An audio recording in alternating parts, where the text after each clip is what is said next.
ਅੱਜ ਇਹਨਾਂ ਦਿਨਾਂ ਦੇ ਵਿੱਚੋਂ ਆਪਾਂ ਲੰਘ ਰਹੇ ਹਾਂ। ਭਾਈ ਹਰਦੀਪ ਸਿੰਘ ਨਿੱਜਰ ਜੀ, ਸ਼ਹੀਦ ਭਾਈ ਹਰਦੀਪ ਸਿੰਘ ਨਿੱਜਰ ਜੀ ਕਹਿ ਸਕਦੇ ਹਾਂ ਆਪਾਂ। ਉਹਨਾਂ ਦੀ ਜਿਹੜੇ ਸ਼ਹਾਦਤ ਦੇ ਦਿਨ ਨੇ 18 ਜੂਨ 2023 ਨੂੰ ਭਾਰਤੀ ਏਜੰਸੀਆਂ ਦੇ ਜਿਹੜੇ ਭਾੜੇ ਦੇ ਕਾਤਲ ਸੀਗੇ, ਉਹਨਾਂ ਨੇ ਉਹਨਾਂ ਦਾ ਕਤਲ ਕਰ ਦਿੱਤਾ ਸੀ ਗੁਰਦੁਆਰਾ ਸਾਹਿਬ ਦੇ ਵਿੱਚ। ਉਹਨਾਂ ਦੀ ਸ਼ਹਾਦਤ ਦੇ 2 ਸਾਲ ਬਾਅਦ ਤੇ ਉਸ ਤੋਂ ਬਾਅਦ ਉਹਨਾਂ ਦੀ ਸ਼ਖਸੀਅਤ ਬਾਰੇ ਜਾਣਨ ਦੀ ਕੋਸ਼ਿਸ਼ ਕਰਾਂਗੇ। 2023 ਨੂੰ ਇੰਟਰਨੈਸ਼ਨਲ ਫਾਦਰ ਡੇ ਦਾ ਦਿਹਾੜਾ ਸੀ, ਜਿਸ ਦਿਨ ਭਾਈ ਹਰਦੀਪ ਸਿੰਘ ਨਿੱਜਰ ਜੋ ਸੇਵਾ ਕਰਕੇ ਗੁਰਦੁਆਰਾ ਸਾਹਿਬ ਤੋਂ ਬਾਹਰ ਨਿਕਲ ਰਹੇ ਸਨ, ਬਾਹਰ ਨਿਕਲਦਿਆਂ ਗੁਰਦੁਆਰਾ ਸਾਹਿਬ ਦੀ ਹਦੂਦ ਦੇ ਅੰਦਰ ਹੀ ਗੋਲੀਆਂ ਮਾਰ ਕੇ ਸ਼ਹੀਦ ਕਰ ਦਿੱਤਾ ਗਿਆ। ਫਾਦਰ ਡੇ ਦੇ ਦਿਨ ਜਦੋਂ ਸੇਵਾ ਕਰਕੇ ਉਹਨਾਂ ਨੇ ਆਪਣੇ ਬੱਚਿਆਂ ਕੋਲ ਮੁੜਨਾ ਸੀ, ਜਿਹੜੀ ਉਡੀਕ ਰਹੇ ਸਨ, ਉਸ ਦਿਨ ਇਸ ਨੌਜਵਾਨ ਐਕਟਿਵਿਸਟ ਨੂੰ ਸਿੱਖ ਗੁਰਦੁਆਰਾ ਸਾਹਿਬ ਦੇ ਮੁੱਖ ਸੇਵਾਦਾਰ ਨੂੰ ਸ਼ਹੀਦ ਕੀਤਾ ਗਿਆ, ਜਿਸ ਦੇ ਬਾਰੇ ਸਤੰਬਰ ਮਹੀਨੇ ਪਾਰਲੀਮੈਂਟ ਦੇ ਵਿੱਚ ਕੈਨੇਡਾ ਦੇ ਪ੍ਰਾਈਮ ਮਿਨਿਸਟਰ ਜਸਟਿਨ ਟਰੂਡੋ ਨੇ ਇਹ ਗੱਲ ਆਵਾਜ਼ ਉਠਾਈ। ਦੀਪ ਸਿੰਘ ਨਿੱਜਰ ਦੇ ਉੱਪਰ ਨਾ ਕੋਈ ਇੱਥੇ ਕ੍ਰਿਮੀਨਲ ਕੇਸ ਸੀ, ਨਾ ਕੋਈ ਕੰਪਲੇਂਟ ਸੀ, ਪਰ ਉਸ ਸੰਬੰਧੀ ਦਬਾਅ ਜਿਹੜਾ ਪਾਇਆ ਗਿਆ ਕਿ ਨੋ ਫਲਾਈ ਜ਼ੋਨ ਦੇ ਵਿੱਚ ਉਹਨਾਂ ਨੂੰ ਸ਼ਾਮਲ ਕੀਤਾ ਜਾਏ। ਉਹਨਾਂ ਦੇ ਉੱਪਰ ਇੰਡੀਆ ਨੇ ਦਹਿਸ਼ਤਗਰਦ ਐਲਾਨਿਆ, ਉਹਨਾਂ ਦੀਆਂ ਤਸਵੀਰਾਂ ਪ੍ਰਕਾਸ਼ਿਤ ਕੀਤੀਆਂ।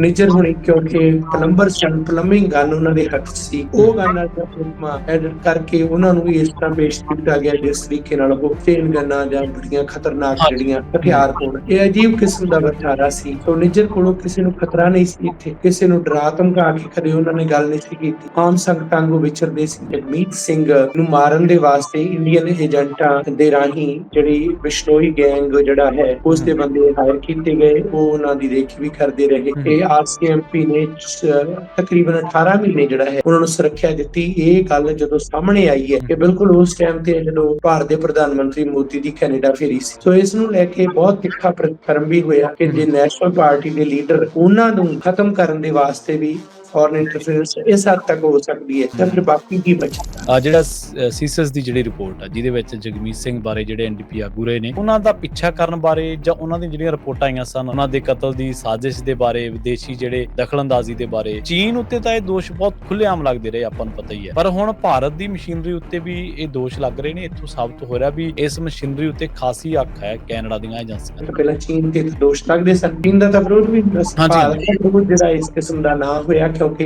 ਭਾਰਤੀ ਮੂਲ ਦੇ ਐਮਪੀ, ਮਿਨਿਸਟਰ ਜਾਂ ਹੋਰ ਜਿਹੜੇ ਇੱਥੇ ਬੈਠੇ ਨੇ, ਉਹਨਾਂ ਨੇ ਆਪੋ ਆਪਣੇ ਰਸਤੇ ਖੁੱਲੇ ਰੱਖਣੇ ਹੁੰਦੇ ਆ, ਕਾਫੀ ਕੁਝ ਕਰਨਾ ਹੁੰਦਾ, ਇਸ ਕਰਕੇ ਉਹ ਚੁੱਪ ਧਾਰ ਲੈਂਦੇ ਨੇ। ਉਹ ਜਿਹੜੇ ਉਹਨਾਂ ਦੀ ਮਿਲੀ ਭੁਗਤ ਹੈ ਜਿਹੜੀ ਉਹ ਵੀ ਸਾਹਮਣੇ ਆ ਰਹੀ ਹੈ। ਇੰਟਰਫੇਰੈਂਸ ਦੇ ਵਿੱਚ ਕਈ ਤਰ੍ਹਾਂ ਦੇ ਹੋਰ ਵੀ ਖੁਲਾਸੇ ਹੋਣੇ ਨੇ। ਕੱਲ ਨੂੰ ਹਰਦੀਪ ਸਿੰਘ ਨਿੱਜਰ ਅਸੈਸੀਨੇਸ਼ਨ ਜਾਂਚ ਜੇ ਸਿਰੇ ਤੱਕ ਪਹੁੰਚਦੀ ਹੈ, ਉਹਦੇ ਵਿੱਚ ਪਤਾ ਨਹੀਂ ਕਿਹੜੇ ਚਿਹਰੇ ਹੋਰ ਸਾਹਮਣੇ ਆਉਣੇ ਨੇ ਜਿਹੜੇ ਕਿ ਹੈਰਾਨ ਕਰਨ ਵਾਲੇ ਹੋਣਗੇ। ਕੈਨੇਡਾ ਨੂੰ ਪਹਿਲਾਂ ਭਾਰਤ ਦਬਾ ਲੈਂਦਾ ਸੀ। ਅਮਰੀਕਾ ਨੇ ਜਦੋਂ ਉਸ ਦੇ ਨਾਲ ਆਪਣਾ ਨਿਖਿਲ ਗੁਪਤਾ ਦਾ ਮਾਮਲਾ ਜਿਹੜਾ ਹੈ ਉਹ ਰੱਖਿਆ ਕਿ ਸਿਕਸ ਫਾਰ ਜਸਟਿਸ ਦੇ ਆਗੂ ਗੁਰਪ੍ਰੀਤ ਸਿੰਘ ਪੰਨੂ ਦੇ ਕਤਲ ਦਾ ਪਲਾਟ ਜਿਹੜਾ ਸੀ ਉਹ ਜਗ ਜ਼ਾਹਰ ਹੋਇਆ। ਉਸ ਲਈ ਜੋ ਸੁਪਾਰੀ ਦਿੱਤੀ ਗਈ ਉਹ ਜਗ ਜ਼ਾਹਰ ਹੋਈ, ਬਾਅਦ ਦੇ ਵਿੱਚ ਅਰੈਸਟ ਹੋਏ ਤੇ ਅੱਗੇ ਵੀ ਜਾਂਚ ਜਿਹੜੀ ਹੈ ਹੋਰ ਚੱਲ ਰਹੀ ਹੈ। ਉਸ ਤੋਂ ਬਾਅਦ ਹੁਣ I5s ਨੇ ਇਕੱਠਿਆਂ ਹੋ ਕੇ ਵੀ ਇਸ ਤੇ ਗੱਲ ਕੀਤੀ। ਹੁਣ ਇਹ ਗੱਲ ਨੂੰ ਕਿਸੇ ਤਣ ਪੱਤਣ ਲਾਉਣਾ ਜ਼ਰੂਰੀ ਹੈ। ਜਦੋਂ ਤੱਕ ਨਹੀਂ ਲੱਗਦੀ ਉਦੋਂ ਤੱਕ G7 ਦੇ ਵਿੱਚ ਕੈਨੇਡਾ ਦੀ ਅਨੁਸੱਦਾ ਵੀ ਦੇ ਦੇਵੇ ਤਾਂ ਵੀ ਕੋਈ ਅਰਥ ਨਹੀਂ। ਇਹ ਮੂੰਹ ਰੱਖਣ ਦੇ ਵਾਸਤੇ ਗੱਲਾਂ ਹੋ ਜਾਣ ਤਾਂ ਵੀ ਕੋਈ ਅਰਥ। ਇੰਗਲੈਂਡ ਦੇ ਸਿੱਖਾਂ ਨੇ ਵੀ ਧਾਲੀਵਾਲ ਸਾਹਿਬ ਪਿਛਲੇ ਦਿਨੀ ਇੱਕ ਮੰਗ ਕੀਤੀ ਹੈ। ਉਹਨਾਂ ਨੇ ਕਿਹਾ ਕਿ ਜਿਹੜਾ ਜੂਨ 84 ਦਾ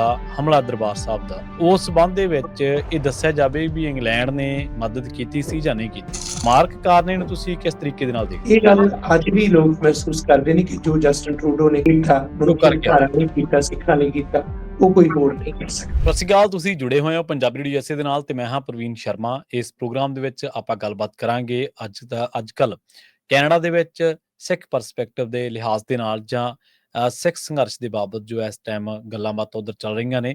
ਲੰਘੇ ਦਿਨਾਂ ਦੇ ਵਿੱਚ ਬਹੁਤ ਕੁਝ ਵਾਪਰਿਆ। ਇੱਕ ਤਾਂ ਆਪਾਂ ਇਹਨਾਂ ਦਿਨਾਂ ਦੇ ਵਿੱਚੋਂ ਆਪਾਂ ਲੰਘ ਰਹੇ ਹਾਂ ਭਾਈ ਹਰਦੀਪ ਸਿੰਘ ਨਿੱਜਰ ਜੀ, ਸ਼ਹੀਦ ਭਾਈ ਹਰਦੀਪ ਸਿੰਘ ਨਿੱਜਰ ਜੀ ਕਹਿ ਸਕਦੇ ਹਾਂ ਆਪਾਂ। ਉਹਨਾਂ ਦੀ ਜਿਹੜੇ ਸ਼ਹਾਦਤ ਦੇ ਦਿਨ ਨੇ 18 ਜੂਨ 2023 ਨੂੰ ਭਾਰਤੀ ਏਜੰਸੀਆਂ ਦੇ ਜਿਹੜੇ ਭਾੜੇ ਦੇ ਕਾਤਲ ਸੀਗੇ, ਉਹਨਾਂ ਨੇ ਉਹਨਾਂ ਦਾ ਕਤਲ ਕਰ ਦਿੱਤਾ ਸੀ ਗੁਰਦੁਆਰਾ ਸਾਹਿਬ ਦੇ ਵਿੱਚ। ਉਹਨਾਂ ਦੀ ਸ਼ਹਾਦਤ ਦੇ 2 ਸਾਲ ਬਾਅਦ ਤੇ ਉਸ ਤੋਂ ਬਾਅਦ ਉਹਨਾਂ ਦੀ ਸ਼ਖਸੀਅਤ ਬਾਰੇ ਜਾਣਨ ਦੀ ਕੋਸ਼ਿਸ਼ ਕਰਾਂਗੇ। ਉਹਨਾਂ ਦੇ ਜਾਣ ਦੇ 2 ਸਾਲਾਂ ਬਾਅਦ ਜਿਹੜਾ ਕੈਨੇਡਾ ਦੇ ਵਿੱਚ ਸਿੱਖ ਸੰਘਰਸ਼ ਆ ਉਹ ਕਿੱਥੇ ਖੜਾ ਹੈ। ਇਹਦੇ ਨਾਲ ਮੋਦੀ ਦੀ ਫੇਰੀ ਨੇ ਕਿ ਕੈਨੇਡਾ ਦੇ ਵਿੱਚ ਭਾਰਤੀ ਏਜੰਸੀਆਂ ਜਾਂ ਭਾਰਤੀ ਜਿਹੜੇ ਉੱਥੋਂ ਦੇ ਏਜੰਟ ਨੇ ਉਹਨਾਂ ਨੂੰ ਤਕੜਿਆ ਕੀਤਾ। ਓਵਰਆਲ ਭਾਰਤ ਕੈਨੇਡਾ ਰਿਸ਼ਤਿਆਂ ਦਾ ਮੁਲਾਂਕਣ ਕਰਾਂਗੇ। ਸੀਸਸ ਦੀ ਇੱਕ ਰਿਪੋਰਟ ਆਈ ਸੀ ਜਿਹਦੇ ਵਿੱਚ ਜਗਮੀਤ ਸਿੰਘ ਦੀ ਮੋਨੀਟਰਿੰਗ ਜਾਂ ਉਹਨੂੰ ਪਿੱਛਾ ਕਰਨ ਦੀ ਗੱਲ ਆਈ ਸੀ, ਜਿਹਦੇ ਵਿੱਚ ਉਹਦੇ ਕਤਲ ਦੀ ਸਾਜ਼ਿਸ਼ ਦੇ ਜਿਹੜੇ ਤੰਦ ਸੀਗੇ ਨਾਲ ਜੁੜੇ ਸੀਗੇ। ਦੀ ਗਲੋਬਲ ਮੇਲ ਦੇ ਵਿੱਚ ਇਹ ਰਿਪੋਰਟ ਛਾਇਆ ਹੋਈ ਸੀ। ਇਹਦੇ ਉੱਤੇ ਆਪਾਂ ਗੱਲਬਾਤ ਵੀ ਕੀਤੀ ਸੀ ਪ੍ਰੋਗਰਾਮ ਅਪਡੇਟ ਅਮਰੀਕਾ ਦੇ ਵਿੱਚ। ਇਹਨਾਂ ਸਾਰੇ ਮਸਲਿਆਂ ਨੂੰ ਲੈ ਕੇ ਆਪਾਂ ਗੱਲਬਾਤ ਕਰਾਂਗੇ। ਆਪਣੇ ਨਾਲ ਗੱਲਬਾਤ ਦੇ ਵਿੱਚ, ਚਰਚਾ ਦੇ ਵਿੱਚ ਆਪਣੀਆਂ ਟਿੱਪਣੀਆਂ ਕਰਨ ਦੇ ਲਈ ਹਾਜ਼ਰ ਹੋ ਚੁੱਕੇ ਨੇ, ਜੁੜ ਚੁੱਕੇ ਨੇ ਡਾਕਟਰ ਗੁਰਵਿੰਦਰ ਸਿੰਘ ਧਾਲੀਵਾਲ ਜੀ, ਜਿਹੜੇ ਕਿ ਕਿਸੇ ਜਾਣ ਪਛਾਣ ਦੇ ਮੁਹਤਾਜ ਨਹੀਂ। ਸਿੱਖ ਸੰਘਰਸ਼, ਸਿੱਖ ਇਤਿਹਾਸ ਦੇ ਬਾਰੇ ਵਿਭਾਗ ਟਿੱਪਣੀਕਾਰ ਨੇ ਤੇ ਸਿੱਖ ਮਸਲਿਆਂ ਤੇ ਅਕਸਰ ਆਪਣੇ ਨਾਲ ਜੁੜਦੇ ਰਹਿੰਦੇ ਨੇ। ਡਾਕਟਰ ਸਾਹਿਬ, ਸਤਿ ਸ੍ਰੀ ਅਕਾਲ। ਪੰਜਾਬੀ ਰੇਡੀਓ ਦੇ ਉੱਤੇ ਸਵਾਗਤ ਹੈ ਜੀ ਤੁਹਾਡਾ। ਬਹੁਤ ਸ਼ੁਕਰੀਆ ਪ੍ਰਵੀਨ ਸ਼ਰਮਾ ਜੀ, ਤੁਹਾਡਾ ਤੇ ਆਪ ਦੇ ਸਮੂਹ ਦਰਸ਼ਕਾਂ ਦਾ ਹਾਰਦਿਕ ਧੰਨਵਾਦ ਜੀ। ਤੇ ਬੜੇ ਸਤਿਕਾਰ ਸਹਿਤ। ਵਾਹਿਗੁਰੂ ਜੀ ਕਾ ਖਾਲਸਾ, ਵਾਹਿਗੁਰੂ ਜੀ ਕੀ ਫਤਿਹ। ਜੀ ਜੀ ਡਾਕਟਰ ਸਾਹਿਬ, ਜੇ ਆਪਾਂ ਇੱਥੋਂ ਹੀ ਸ਼ੁਰੂ ਕਰ ਲਈਏ, ਕਿਉਂਕਿ ਆ ਜਿਹੜੇ 20 ਜੂਨ ਦੇ ਆਸ-ਪਾਸ ਦੇ ਦਿਨ ਨੇ, ਅੱਜ ਆਪਾਂ ਦੂਜੀ ਬਰਸੀ ਦੇ ਦਿਨਾਂ ਦੇ ਵਿੱਚੋਂ ਲੰਘ ਰਹੇ ਹਾਂ। 2023 ਦੀ ਗੱਲ ਆ, 18 ਜੂਨ ਦੀ, ਜਦੋਂ ਭਾਈ ਨਿੱਜਰ ਦਾ ਗੋਲੀਆਂ ਮਾਰ ਕੇ ਕਤਲ ਜਿਹੜਾ ਉਹ ਕਰ ਦਿੱਤਾ ਗਿਆ ਸੀਗਾ। ਉਸ ਤੋਂ ਬਾਅਦ ਇਸ ਦੇ ਤੰਦ ਜੁੜੇ। ਕੈਨੇਡਾ ਦੇ ਪ੍ਰਧਾਨ ਮੰਤਰੀ ਨੇ ਬੜਾ ਠੋਕ ਵਜਾ ਕੇ ਆਪਣੇ ਹਾਊਸ ਦੇ ਵਿੱਚ ਇਹ ਗੱਲ ਖੜ ਕੇ ਕਹੀ ਕਿ ਬਈ ਇਹ ਜਿਹੜਾ ਕੰਮ ਹੈ, ਇਹ ਭਾਰਤੀ ਏਜੰਸੀਆਂ ਦੇ ਨਾਲ ਤਾਰਾਂ ਜੁੜਦੀਆਂ ਨੇ, ਤੇ ਬਾਅਦ ਦੇ ਵਿੱਚ ਉਹ ਏਜੰਟ ਵੀ ਫੜੇ ਗਏ ਤੇ ਬਹੁਤ ਕੁਝ ਵਾਪਰਿਆ।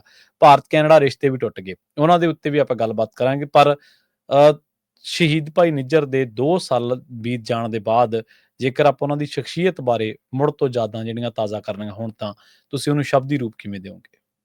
ਜੀ, ਸਭ ਤੋਂ ਪਹਿਲਾਂ ਤਾਂ ਭਾਈ ਹਰਦੀਪ ਸਿੰਘ ਨਿੱਜਰ, ਉਹਨਾਂ ਬਾਰੇ ਇਹ ਦੱਸ ਦਈਏ ਕਿ ਉਹ ਕੈਨੇਡਾ ਦੇ ਵਿੱਚ ਲੰਮੇ ਸਮੇਂ ਤੋਂ ਰਹੇ ਸਨ। 45 ਸਾਲ ਦੀ ਉਮਰ ਦੇ ਵਿੱਚ ਉਹਨਾਂ ਦੀ ਸ਼ਹਾਦਤ ਹੋਈ।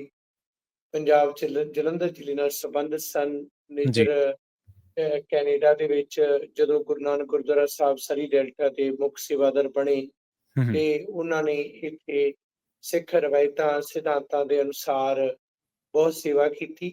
ਖਾਸ ਕਰਕੇ ਉਹਨਾਂ ਦੀ ਇੱਕ ਜਿਸ ਤਰ੍ਹਾਂ ਸੋਚ ਸੀ, ਉਹ ਪ੍ਰਧਾਨ ਬਣ ਕੇ ਕਦੇ ਨਹੀਂ ਵਿਛੜੇ। ਗੁਰਦੁਆਰਾ ਸਾਹਿਬ ਪਿੱਛੇ ਉਹਨਾਂ ਦੇ ਸਮੇਂ ਅਨੁਸਾਰ ਮਿਸਟਰ ਸਿਧਾਰਥ ਚੀਮਾ, ਜਿਹੜੇ ਕਿ UNO ਦੇ ਵਿੱਚ ਬੜੇ ਚੰਗੇ ਬੁਲਾਰੇ ਨੇ, ਉਹ ਇੱਕ ਵਾਰ ਆਏ ਤੇ ਆ ਕੇ ਉਹਨਾਂ ਨੇ ਕੋਈ ਉਪਰਾਲਾ ਜਿਹੜਾ ਸੀ ਕਿ ਗੁਰੂ ਨਾਨਕ ਗੁਰਦੁਆਰਾ ਸਾਹਿਬ ਵਾਲੇ ਜੋ ਸੇਵਾ ਕਰ ਰਹੇ ਨੇ, ਪ੍ਰਧਾਨ ਨੂੰ ਕੋਈ ਸਤਿਕਾਰ ਦੇਣਾ ਸੀ। ਤੇ ਉਹਨਾਂ ਨੇ ਦੇਖਿਆ ਕਿ ਲੰਗਰ ਹਾਲ ਦੇ ਵਿੱਚ ਭਾਂਡੇ ਮਾਂਜ ਰਹੇ ਸਨ, ਤੇ ਉੱਥੇ ਜਾ ਕੇ ਜਦੋਂ ਮਿਲੇ ਤੇ ਉਹ ਕਹਿਣ ਲੱਗੇ ਵੀ ਤੁਸੀਂ ਇੱਥੇ ਹੋ? ਕਹਿੰਦੇ ਵੀ ਮੇਰੀ ਜਗ੍ਹਾ ਜਿਹੜੀ ਹੈ ਸੇਵਾ ਦੇ ਵਿੱਚ ਹੀ ਹੈ, ਤੇ ਬਾਕੀ ਜਿੱਥੇ ਜਿੱਥੇ ਕੌਮ ਨੂੰ ਲੋੜ ਹੁੰਦੀ ਹੈ ਮੈਂ ਉੱਥੇ ਹੁੰਨਾ। ਤੋਂ ਇਹ ਸੁਭਾਅ ਉਹਨਾਂ ਦਾ ਸੀ। ਪਲੰਬਰ ਸਨ ਕਿੱਤੇ ਵਜੋਂ। ਸੋ ਉਹਨਾਂ ਨੇ ਗੁਰਦੁਆਰਾ ਸਾਹਿਬ ਵਿੱਚ ਕਈ ਵਾਰ ਰਾਤ ਤੱਕ, ਦੇਰ ਰਾਤ ਤੱਕ ਕੰਮ ਕਰਦੇ ਰਹਿਣਾ।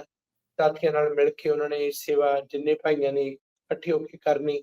ਸਟੂਡੈਂਟਸ ਜਦੋਂ ਇੰਟਰਨੈਸ਼ਨਲ ਵਿਦਿਆਰਥੀ ਆਉਂਦੇ ਸਨ ਤੇ ਹਰਦੀਪ ਸਿੰਘ ਉਹਨਾਂ ਦਾ ਸੁਭਾਅ ਸੀ ਕਿ ਉਹਨਾਂ ਨੇ ਸਾਰਿਆਂ ਨੂੰ ਕੱਪੜਾ, ਲੀੜਾ, ਭੋਜਨ, ਉਹਦੇ ਵਾਸਤੇ ਖੁੱਲ੍ਹਾ ਜਿਹੜਾ ਦਿਲ ਖੋਲ ਕੇ ਸੇਵਾ ਕਰਨੀ। ਕਈ ਵਾਰ ਇਹੋ ਜਿਹਾ ਮੌਕਾ ਵੀ ਆਉਣਾ ਕਿ ਖੈਰ ਪੰਜਾਬੀ ਬਹੁਤ ਸਾਰੇ ਵਿਦਿਆਰਥੀ, ਇੰਟਰਨੈਸ਼ਨਲ ਸਟੂਡੈਂਟ, ਉਹਨਾਂ ਨੇ ਆਉਣਾ ਤੇ ਕਈ ਵਾਰ ਕੋਈ ਸੱਜਣ ਹੁੰਦੇ ਨੇ ਜਿਨ੍ਹਾਂ ਨੂੰ ਜੋ ਇਸ ਵੇਲੇ ਜਿਸ ਤਰ੍ਹਾਂ ਦਾ ਮਾਹੌਲ, ਐਂਟੀ ਸਿੱਖ ਮਾਹੌਲ ਜਿਹੜਾ ਇੰਡੀਆ ਦੇ ਵਿੱਚ ਥਾਂ ਥਾਂ ਤੇ ਚੱਲਦਾ, ਉਹਨਾਂ ਨੇ ਇਸ ਗੱਲ ਤੇ ਜ਼ਿਕਰ ਵੀ ਕਰਨਾ। ਦੇਖੋ ਕਿਸ ਤਰ੍ਹਾਂ ਆਪਣੇ ਪ੍ਰਤੀ ਜਿਹੜਾ ਹੈ ਕਿ ਕਿਸ ਤਰ੍ਹਾਂ ਦੀ ਪ੍ਰਚਾਰ ਨੀਤੀ ਵਰਤੀ ਜਾ ਰਹੀ ਹੈ, ਤੇ ਇਹ ਜਿਹੜੇ ਗੈਰ ਸਿੱਖ ਵਿਦਿਆਰਥੀ ਜਾਂ ਕੋਈ ਜਿਸ ਤਰ੍ਹਾਂ ਇੱਥੇ ਆ ਰਹੇ ਨੇ, ਆਪਾਂ ਇਹਨਾਂ ਨੂੰ ਜਿਹੜੀ ਸੇਵਾ ਕਰ ਰਹੇ ਹਾਂ, ਥੋੜਾ ਬਹੁਤਾ ਤੁਸੀਂ ਇਸ ਗੱਲ ਨੂੰ ਗੌਰਿਆ ਵੀ ਕਰੋ। ਤੇ ਉਹਨਾਂ ਨੇ ਕਹਿਣਾ ਵੀ ਇਹ ਗੱਲ ਦਾ ਫੈਸਲਾ ਅਸੀਂ ਕਰਨ ਵਾਲੇ ਕੋਈ ਨਹੀਂ। ਇੱਥੇ ਜਿਹੜਾ ਵੀ ਆਉਂਦਾ ਲੋੜਵੰਦ, ਉਸ ਨੂੰ ਕਦੇ ਵੀ ਇਹ ਸਿੱਖੀ ਦੇ ਵਿੱਚ ਸੋਚਿਆ ਨਹੀਂ ਜਾਂਦਾ। ਸੇਵਾ ਦੇ ਵਾਸਤੇ ਉਹਨਾਂ ਨੂੰ ਬਰਾਬਰਤਾ ਦੇ ਨਾਲ ਦਿੱਤਾ ਜਾਂਦਾ ਹੈ। ਸੋ ਇਸੇ ਕਾਰਨ ਇੱਥੋਂ ਦੇ ਕਈ ਕਾਰੋਬਾਰੀ ਵੀ ਜਿਹੜੇ ਹਨ, ਜਿਹੜੇ ਗੈਰ ਸਿੱਖ ਨੇ, ਹਿੰਦੂ ਭਾਈਚਾਰੇ ਨਾਲ ਸੰਬੰਧਿਤ ਨੇ, ਉਹ ਹਰਦੀਪ ਸਿੰਘ ਨਿੱਜਰ ਦੇ ਕੋਲ ਮਦਦ ਲਈ ਆਉਂਦੇ। ਇੱਕ ਬੰਦੇ ਨੇ ਤਾਂ ਇੱਥੋਂ ਤੱਕ ਦੱਸਿਆ ਕਿ ਉਹਨੂੰ ਜਿਸ ਤਰ੍ਹਾਂ ਲੋੜ ਸੀ, ਉਹਦੇ ਘਰ-ਬਾਰ ਕਾਰੋਬਾਰ ਜਾਂਦਾ ਲੱਗਦਾ ਸੀ, ਤੇ ਉਸਨੇ ਮਦਦ ਦੇ ਵਾਸਤੇ ਅਗਾਂਹ ਹੋ ਕੇ ਕਿਹਾ ਤੇ ਉਹਨਾਂ ਨੇ ਆਪਣੇ ਘਰ ਤੇ ਮੌਰਗੇਜ ਚੱਕ ਕੇ, ਪੈਸੇ ਚੱਕ ਕੇ ਮਦਦ ਕੀਤੀ। ਤੇ ਇਹ ਜਾਣਦੇ ਹੋਏ ਵੀ ਕਿ ਅਸੀਂ ਕੋਈ ਸਿੱਧਾ ਕੋਈ ਰਿਲੇਸ਼ਨ ਨਹੀਂ ਹੈ, ਸਿਰਫ ਇੱਕ ਮਨੁੱਖੀ ਸਾਂਝ ਹੈ। ਸੋ ਐਸਾ ਸੁਭਾਅ ਉਹਨਾਂ ਦਾ ਸੀ। ਹਰ ਥਾਂ ਤੇ ਐਕਟੀਵਿਟੀ ਦਿਖਾਉਣੀ। ਹਾਂ, ਖਾਲਿਸਤਾਨ ਦੇ ਪ੍ਰਸੰਗ ਦੇ ਵਿੱਚ ਉਹਨਾਂ ਦਾ ਸਟੈਂਡ ਸੀ। ਉਹ ਸਿੱਖ ਸੋਵਰਨਟੀ ਦੇ ਹੱਕ ਦੇ ਵਿੱਚ ਸਨ।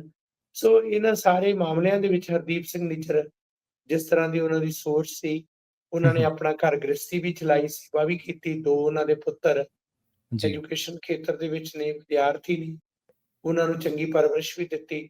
ਪਰ 2023 ਨੂੰ ਇੰਟਰਨੈਸ਼ਨਲ ਫਾਦਰ ਡੇ, ਜਿਹਨੂੰ ਅਸੀਂ ਪਿਤਾ ਦਿਹਾੜਾ ਕਹਿੰਦੇ ਆ, ਪਿਤਾ ਦਿਹਾੜਾ ਸੀ, ਜਿਸ ਦਿਨ ਭਾਈ ਹਰਦੀਪ ਸਿੰਘ ਨਿੱਜਰ ਜੋ ਸੇਵਾ ਕਰਕੇ ਗੁਰਦੁਆਰਾ ਸਾਹਿਬ ਤੋਂ ਬਾਹਰ ਨਿਕਲ ਰਹੇ ਸਨ, ਜਿਸ ਤਰ੍ਹਾਂ ਉਹਨਾਂ ਨੂੰ ਕਾਫੀ ਸਮੇਂ ਤੋਂ ਡਿਊਟੀ ਟੂ ਵਾਰਨ ਵੀ ਦਿੱਤਾ ਗਿਆ ਸੀ ਕਿ ਉਹਨਾਂ ਨੂੰ ਖਤਰਾ ਹੈ, ਪਰ ਸਿਕਿਉਰਿਟੀ ਕੋਈ ਨਹੀਂ ਸੀ।